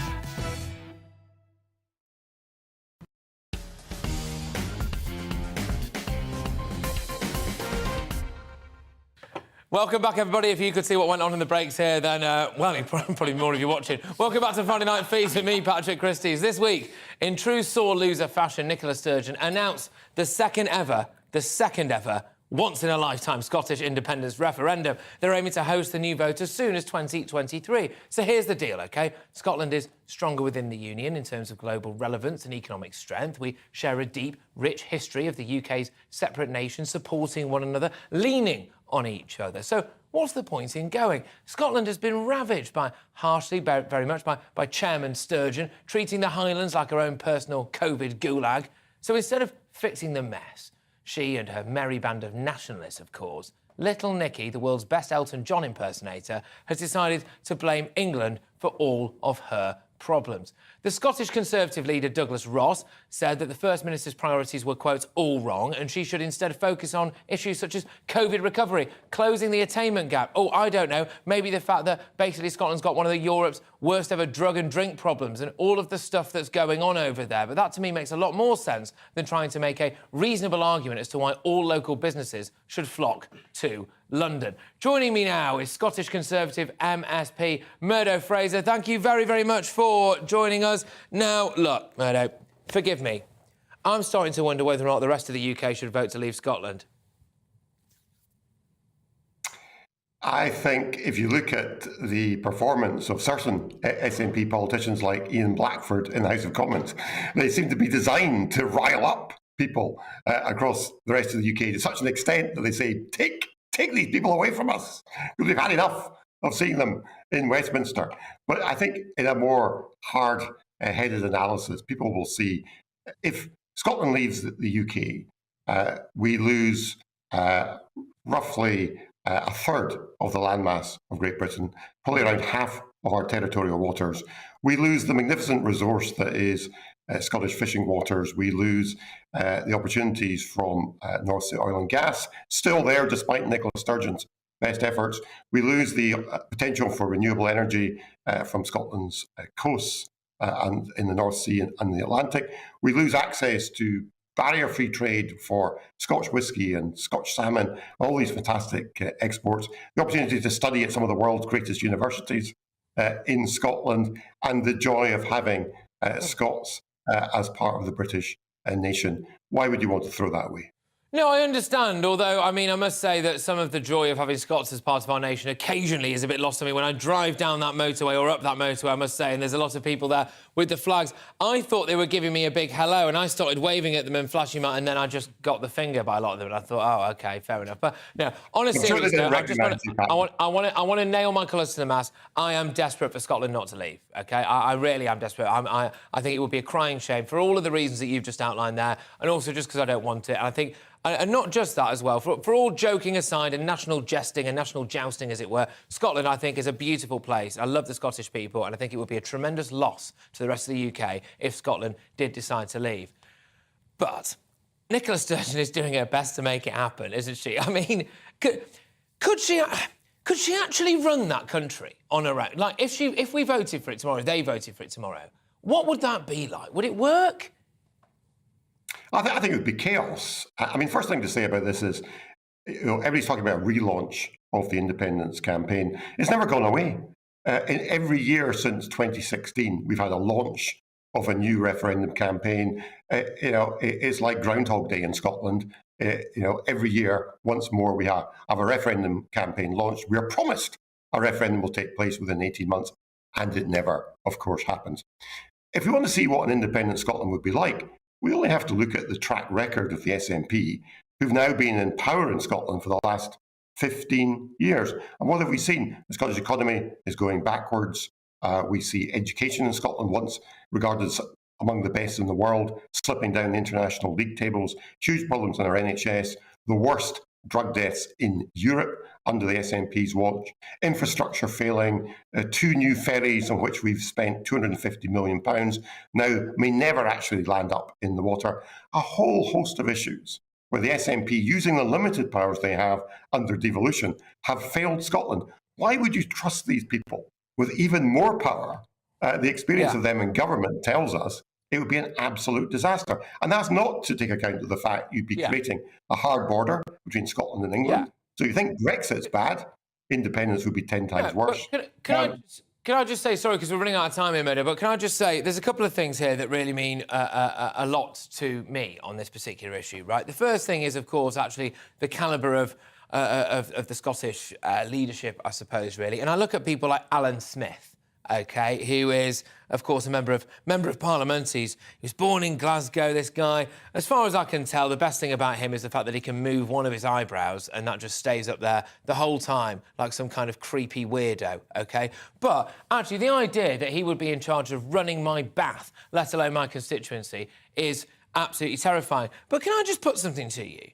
I think a lot of members of the Scottish National Party are actually quite nasty pieces of work, and potentially, dare I say it, Alan Smith is one of them, actually. I've seen this guy in action numerous times, and actually I found him to be quite a bully, and I've found his views on things like women, for example, pretty squiffy. There's been news reports as well of various things that he's maybe perhaps said in the past, his views on things about the amount of disabled people or ethnic minorities there should be, but because he wraps himself in the Scottish flag, and he brands himself a Scottish nationalist. And nationalism, of course, north of the border, Murdo, is fine, isn't it? You can be a nationalist north of the border. They get away with it. But actually, not only do I not think they're good enough, I think in the case of people like Alan Smith, I think they're also quite nasty. Well, I wouldn't want to get too personal, Patrick, but I think you've got to cast your mind back to Scotland's former First Minister, Alex Salmond. Now, Alex Salmond went on trial in a Scottish court, 2 years ago, on 13 charges of sexual harassment and abuse of women, including one charge of attempted rape, on which he was, in due course, found not proven, and the other charges were, of course, not guilty. But if that had been a former Prime Minister of the United Kingdom on trial for all those charges, it would be wall-to-wall coverage for years to come. People would regard it as extraordinary. And yet in Scotland, the current SNP leadership treat Alex Salmond as if he never existed. He's been totally airbrushed from the history of the SNP. So I think it's very convenient for the SNP to try and hide their demons away. I think people in Scotland look at them and look at what might have happened had Scotland voted for independence in 2014 with Alex Salmond as the Prime Minister of an independent country, and they roll their eyes at that thought. Yeah. Exactly. It's worth, look, it's worth noting he was acquitted of all charges, but I do take your point. MSP, Conservative MSP, Murdo Fraser, thank you very much. I think this might be the first time we've spoken on this show. It won't be the last, I hope. Very good stuff. Very quickly, bring the panel back in. You guys have already had any heavy lifting to do so far. Francine, I'll bring you back in. Do you care about Scotland? Well, look, I love Scotland. I've been there many times, seen lots of corporates there. I do like Scottish people, but I do feel if they want to leave the UK, let them go. Get on with it. Let them go. Now, when you said you do a lot of corporates there, because some people may not be aware, you do impressions, don't you? I do. That's what I'm known for. Can we get a Katie Price? Oh, wow. Never underestimate the price. I'm actually loving it here tonight. Oh, yes, what do you think? Oh, lovely. Now, of course, people might be watching a different channel right now, in which case, shame on you, but maybe on that channel you might see someone called Sharon Osbourne. But if Sharon Osbourne wants some views, you can do her impression here, can't you? You know what, Mrs. Aussie should be running this country, Patrick, because we're fabulous, darling. Oh. I just want to say as well, somebody's coming onto the Matt Doran show, has been in Coronation Street, so watch out. Oh, Matt Fantastic, lovely stuff. You love to see it. Right, and you do impressions as well, don't you? No, I'm joking. No, I'm only joking. I'm only joking. But seriously, what do you think about the Scottish issue? Should we just biff them off? Well, Francine just said then if they want to go, they want to go. There's no evidence they want to go, Patrick. It was only 8 years ago we had this once-in-a-lifetime, once-in-a-generation referendum, and it came up 55.7% of Scots said they wanted to stay. Now, if we just say, look, let them go, well, you know, there's the vast majority of people, or the majority certainly of people want to stay, so I think we're losing a bit of loyalty to them. I agree. But having said that, you know, I don't think there needs to be another referendum. No. The SNP is almost a single-issue party when there are far bigger problems going on in that country now that needs to be addressed by her. No, I agree. And this is the thing, I want to make one thing very clear, as I've already said tonight. I would hate to see Scotland go. I love the Scots. I think it's a fabulously beautiful country. I used to live up in the Lake Districts, and the only place I've ever been in the UK that's come anywhere close, in fact, beaten, really, if I'm being honest with you, the beauty of the Lake District has been Scotland. And I absolutely love it. My best friend lives in Scotland. Some of my best friends are Scottish. No, seriously. But, you know, I would hate to see it go. But at the end of the day, you know, if it keeps going on and on and on, this stuff, part of me thinks, well, let him have it. Well, but there's still no evidence that it's tipped over that critical mass that would persuade Scotland to actually leave. I think it'd be a huge thing to do, hugely damaging. Absolutely. Right, well, now it's the time you've all been racing for. It's the time that I delve around your parts. Yes, OK, well, we dig deep to find some of the absolute gems of local news. And we start with a real-life whodunit, or should I say, poo-done-it. That's right. A young boy dropped his trousers and used a display toilet in B&Q and left his embarrassed parents having to fish it out. Yes, that's right. So if that's not bad enough, Wales Online, hopefully, told the world that the child's name is Azti, OK? Azzy, that's the one. And his mum is called... We shouldn't be naming... Someone must have said, you can do it. If you're B&Q. You can do it. You can do it if you're B&Q. And so the child's name is Azzy and his mum is called Caroline Akhtar, OK? They write that the family went to B&Q to buy a washing line but ended up getting much more than they bargained for. Caroline wrote on Facebook that her son had done, quotes, a very big poo. So there we go. That in no way is going to come back to bite. Aidan, have you ever been caught in a compromising position with your pants around your ankles? No, certainly not. Well, no. Never been caught. Never been caught. Never been caught. No, he's a slick operator, this guy. Let me tell you that much. Absolutely. It's all that earlier. Right, now, to the grandma whose bush is so big it's a hazard to anyone who walks past. That's right. They're not my words, OK? They're not my words. This is a highbrow family show, but those are the words of the Metro newspaper. Now, apparently, Becky Curtis often gets admiring comments from neighbours and passers-by who are impressed by a grandma that is defying an order to cut back the bushes in her front garden after a local council ruled that they were, quotes, a health and safety hazard. Now, Becky Curtis regularly gets admiring comments from neighbours and passers-by who are impressed by those shrubs. So there we go. Obviously, quite a lot to get stuck into there, quite literally. Francine, do you have a big bush at home or not? Well, you know, I often have a little bother with the hover, you know, and no, I love to trim my bush. Yeah, good. So that it's always trimmed, always looks lovely, really, lovely. yeah. Can I just apologise for that? OK, so a restaurant owner in Liverpool, I'll get you back, a restaurant owner in Liverpool has given a cutting response to a customer who claimed that their meals were, quotes, toxic with garlic. Now, the customer took to TripAdvisor to slate Delagio's for serving the worst meal they'd ever had. However, after reading their review, the owner of the Italian restaurant, Andrew, hit back, as you love to see it. He said, "Hi, you ordered chicken and sautéed garlic mushrooms in a garlic sauce served with tagliatelle as well as a garlic bread pizza. So you ordered garlic and garlic with garlic, yet complained that it's too garlicky." I mean, there we go. I mean, that is a fair point, isn't it, really? Also, never go to an Italian restaurant and order a steak. I mean, what's the point, really? Anyway, it's like... I don't know, do it quite well. It's like going to a mac No, and I cheese salad. agree. You don't do that. No, you don't do You've got that. pasta if you're going Italian. My I local agree. Indian's got chicken and chips on the menu. Yeah, but that's because they have to. Yeah, you know what I mean? so, Like Mackey's has got the McPlant, they don't ever serve it. You know what I mean? There we go. Right, a family has been ordered to demolish their £6,000 garden decking because it towers a whopping 16 feet over the street below. Homeowner Jamie Davies put up the 44-foot-long decking outside their home to screen their garden, and neighbours have not objected. But one councillor called it appalling as planning permission was denied. Well, there we go, OK? I mean... That's have you got a massive structure anywhere near your house? My landscape gardener got really violent with me one time. He said to me, "Do you want decking?" Oh, ladies and gentlemen, He's never knowingly undersold here. I tell you what. Really I tell you what. If either the career as a sports journalist or an ice cream salesman falls through, Aidan, you've got a career as a stand-up comedian. Definitely. You can get him on the bill. Together. Yeah, why not? Yeah, love that. Absolutely, yes, of course. Anyway, right, OK, well, it's time for a break, but in a couple of minutes, I'm going to meet this week's national treasure, and I'm really hopeful that this week, please, for the love of God, someone give this dog a home, OK? Our forever home for this week's Dog of the Week. I'll see you shortly.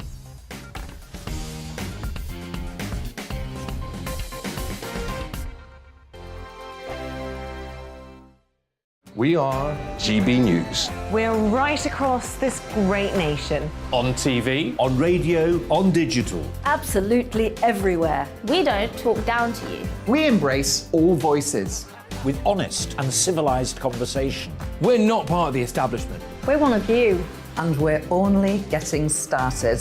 Join us on GB News, The People's Channel. Britain's news channel.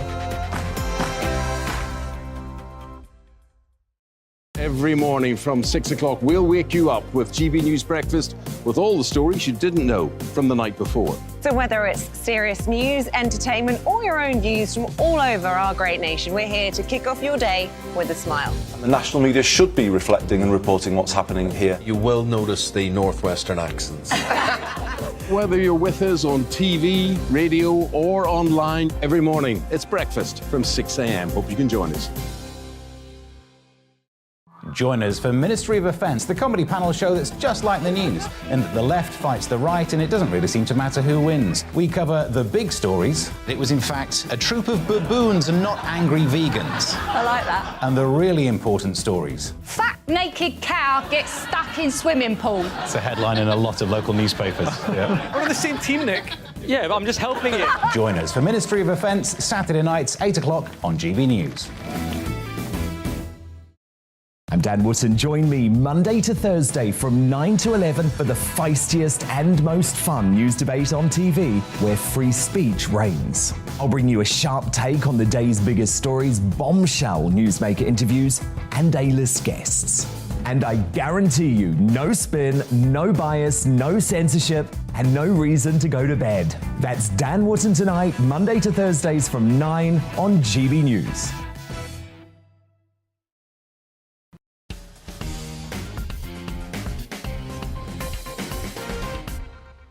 Oh, yes, everybody, welcome back to Friday Night Feast. And it's time now for Patrick's Hat-Trick, when we look at the videos that have taken social media by storm over the last 7 days. And we start this week with the former professional boxer, Julius Francis, who's now working as a security guard in London. And he showed exactly why he once fought Mike Tyson when he knocked out a man who was causing trouble.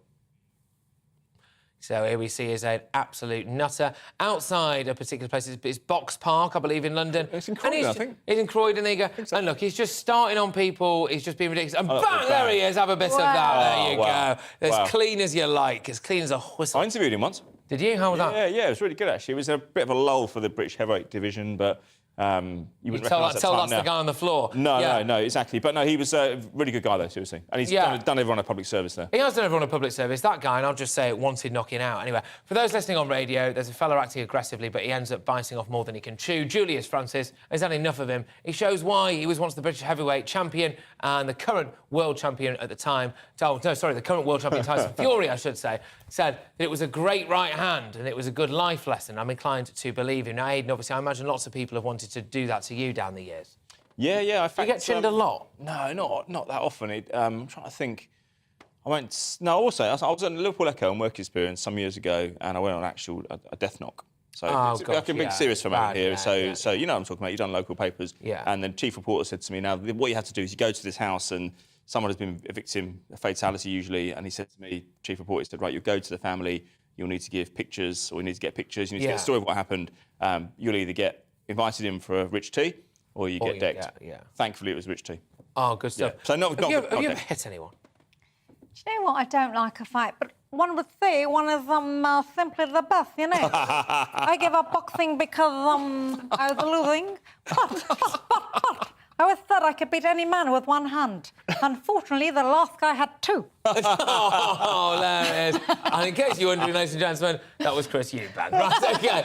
Our second video features someone else who ends up on their backside. But this isn't a man. No, this is a rooster. Someone on Twitter said this is everyone who sings to Lovely Day by Bill Withers and tries to hold the last note. OK, so I think you'll see what I mean here.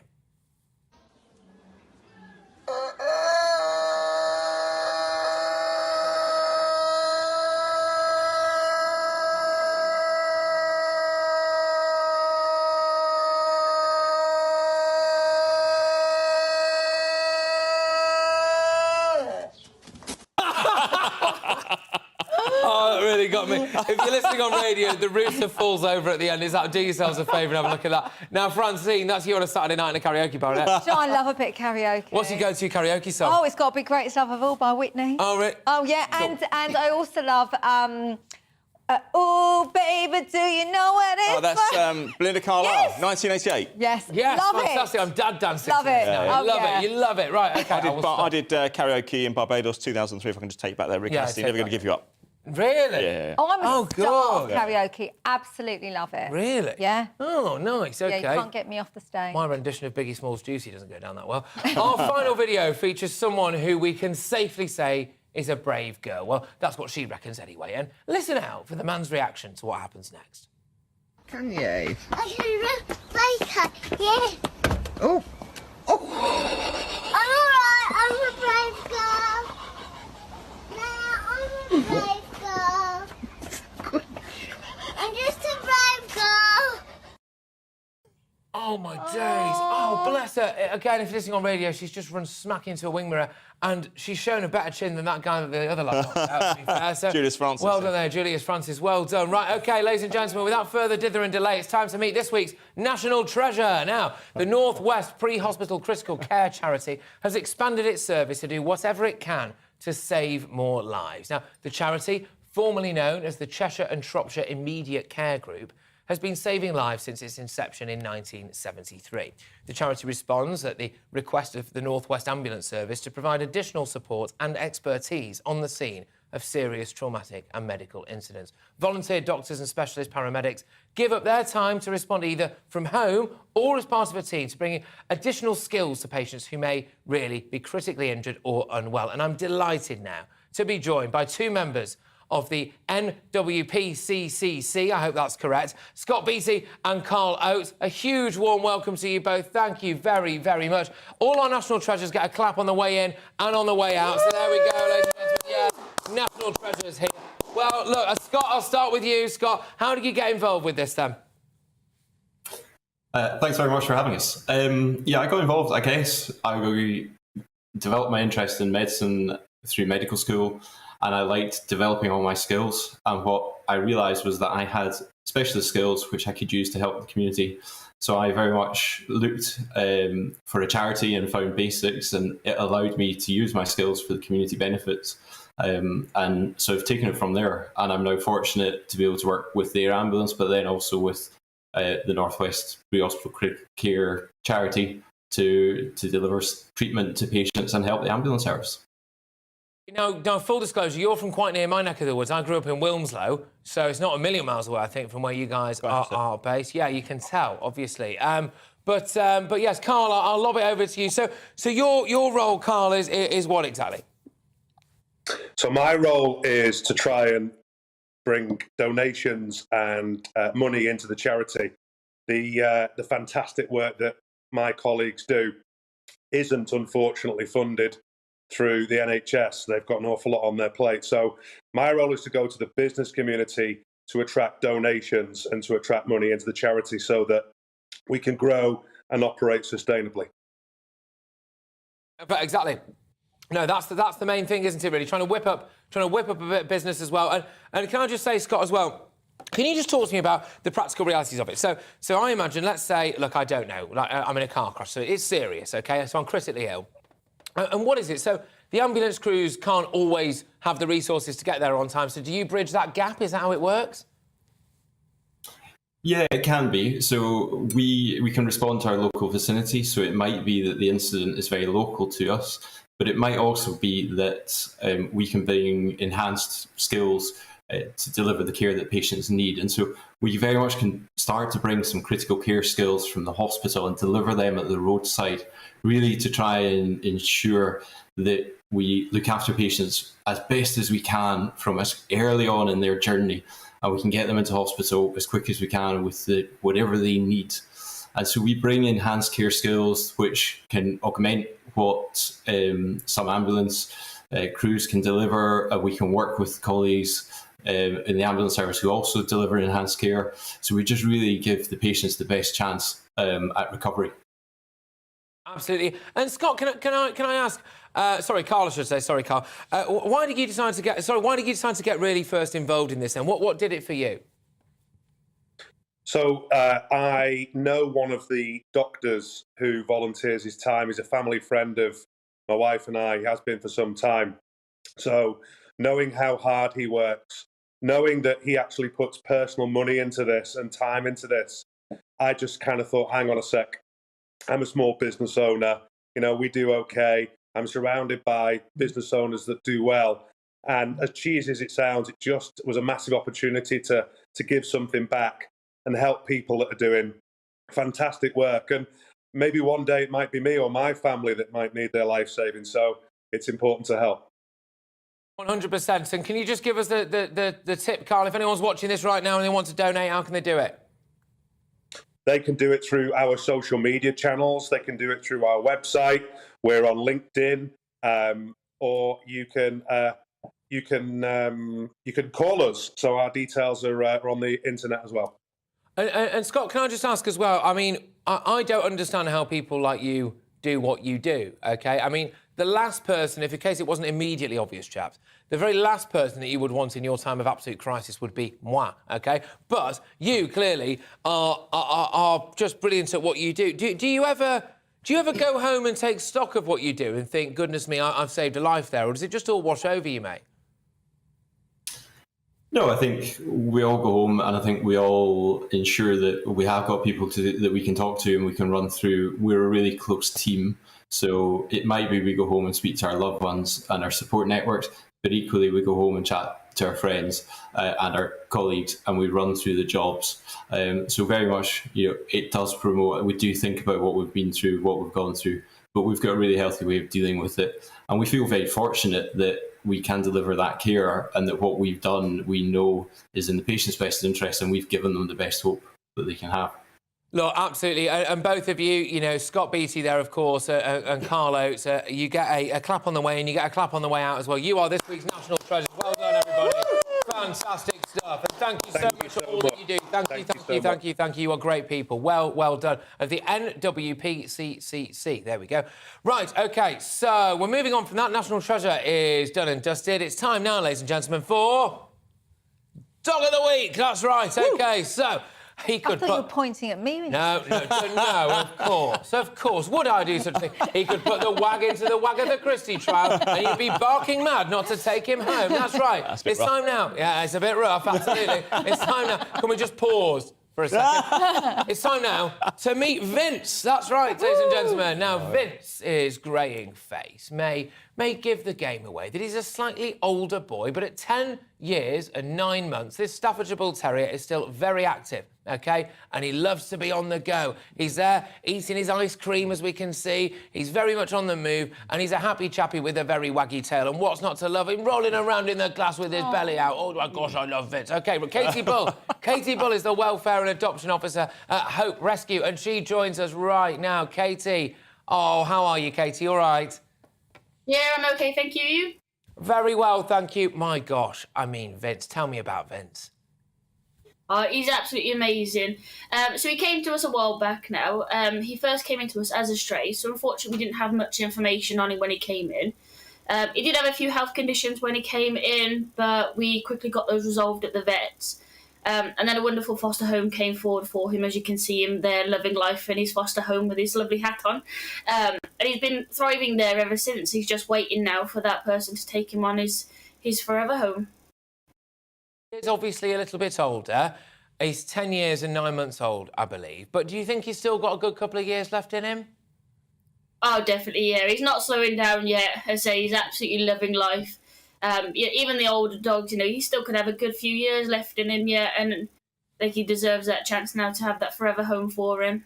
He deserves that chance. Now, sorry, unless I missed it earlier, do you know much about his previous life, again, about how he ended up with you guys? So he came into us as a stray originally. Right. So when he first arrived with us, the dog warden had brought him in. He had quite a big lump on his back end. His skin wasn't looking too good, so we had him vet checked for all of that. The lump was removed, and that was benign, luckily, so there was nothing there, and the removal was curative for him.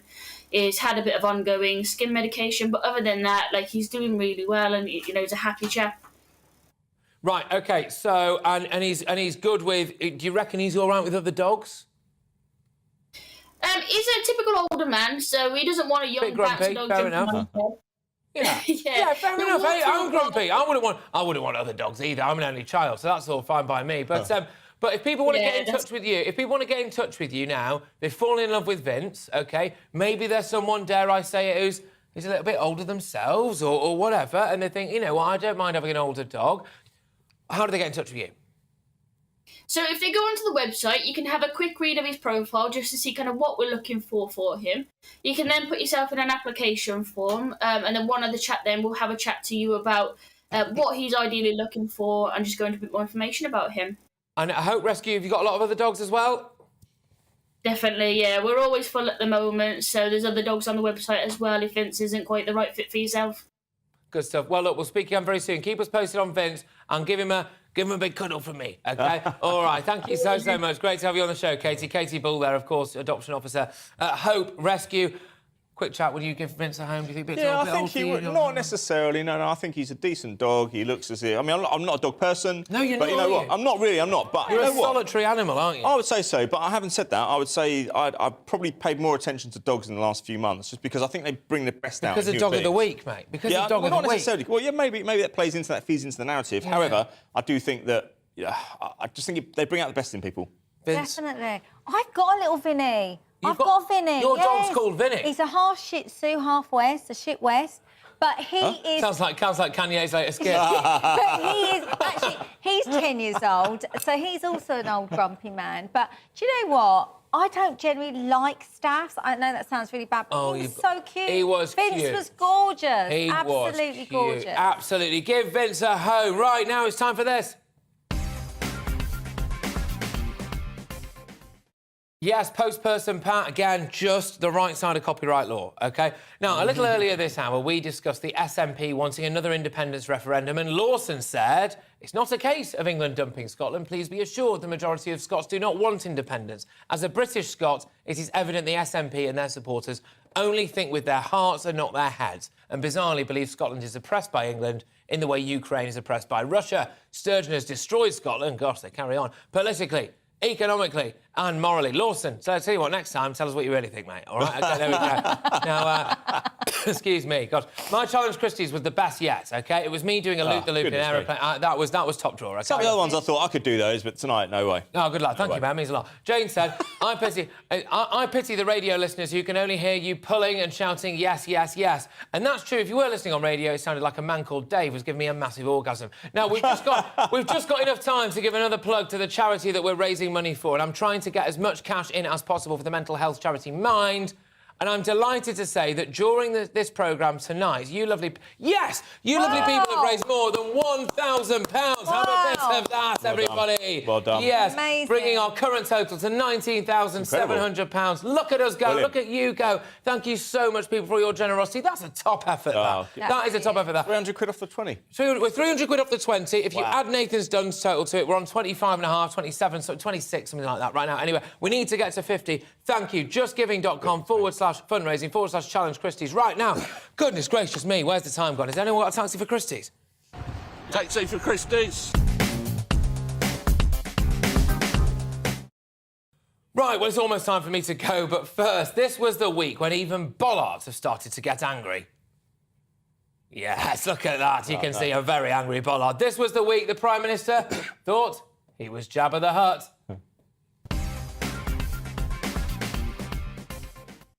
Or indeed, this was the week when the Prime Minister thought he was Jabba the Hutt. Mr. Speaker, as for his boasting about the economy, he thinks he can perform Jedi mind tricks on the country. These aren't the droids you're looking for. No rules were broken. The economy is booming. The problem is, the Force just isn't with him anymore. He thinks he's Obi-Wan Kenobi. The truth is, he's Jabba the Hutt. Well, there we go. My gag's in better than his. Oh, honestly, mate, Keir Starmer, he'd bring a tear to a glass eye. Now, this was the week that it got so hot outside that even pizza started melting. That's right, OK. And Mike Tyson took Muhammad Ali's famous float like a butterfly, sting like a bee comment just a little bit too literally. There we go. Well, ladies and gentlemen, that's it for what has been another bumper Friday night feast. Aidan, thank you very, very much. Seeing you're an absolute legend. We'll have to have you back on. Lovely stuff. OK, but thank you so much to everyone who's been watching, everyone who's been listening, everyone who's been donating. It's justgiving.com/fundraising/Challenge Christys. You lovely people raise more than £1,000 tonight. Keep it coming, ladies and gentlemen. But right now it's time, right here on GB News, for the brilliant, the one, the only Mark Dolan. I'm back at 9 o'clock on Monday covering the amazing Dan Wootton. Have a wonderful weekend. Love to you all. Good night. Mwah. Hello, Alex Deacon here with your latest weather updates. Cooler weather is on the way. If you've not enjoyed the heat today, then temperatures will be dipping this weekend. There's going to be some heavy showers around as well, but actually plenty of fine weather across northern Britain, where today there was no sign of a heat wave. Scotland, Northern Ireland, with this weather front overhead, actually quite a wet old morning. That weather front is introducing the colder air, but still the heat persists across the southeast, especially a balmy evening here and across the Midlands, much of South Wales. Turning quite misty and murky around the coast in the southwest, and more clouds spilling into northern England, North Wales, even a little bit of rain here. And certainly there'll be some rain showers in the far northwest, where it will be quite gusty, but a much more comfortable night across the north, with temperatures down to single figures. Another pretty warm one in the south, and particularly the southeast, really quite humid and oppressive conditions for sleeping through the night. As we go through Saturday, a very different story over the Midlands and Wales. Some heavy downpours likely here and significantly cooler. It will still be quite warm and humid in the southeast, probably staying dry here, but more cloud than today. Generally fine across northern England, Scotland, Northern Ireland, a pleasant day, bright and breezy, but some showers in the far northwest. But look at those temperatures, certainly over the Midlands, much of Wales, well down on today, getting still close to 30 Celsius across parts of the southeast. Even here, though, we will see increasing cloud and the likelihood of some showers as we go through Saturday night and into Sunday. Some of the showers could be pretty heavy across parts of Wales, southwest England, potential for 1 or 2 thunderstorms, and then into Sunday, a continued risk in southernmost counties of further showers. Hit and miss, some uncertainty about how far north they get, but a very different feel here. Whereas from the Midlands northwards, bar a few showers in the far north, Scotland, most places dry and bright with sunny spells. But we've lost the heat. Look at these temperatures, back in the high teens at best. So the heat wave disappearing, much more comfortable.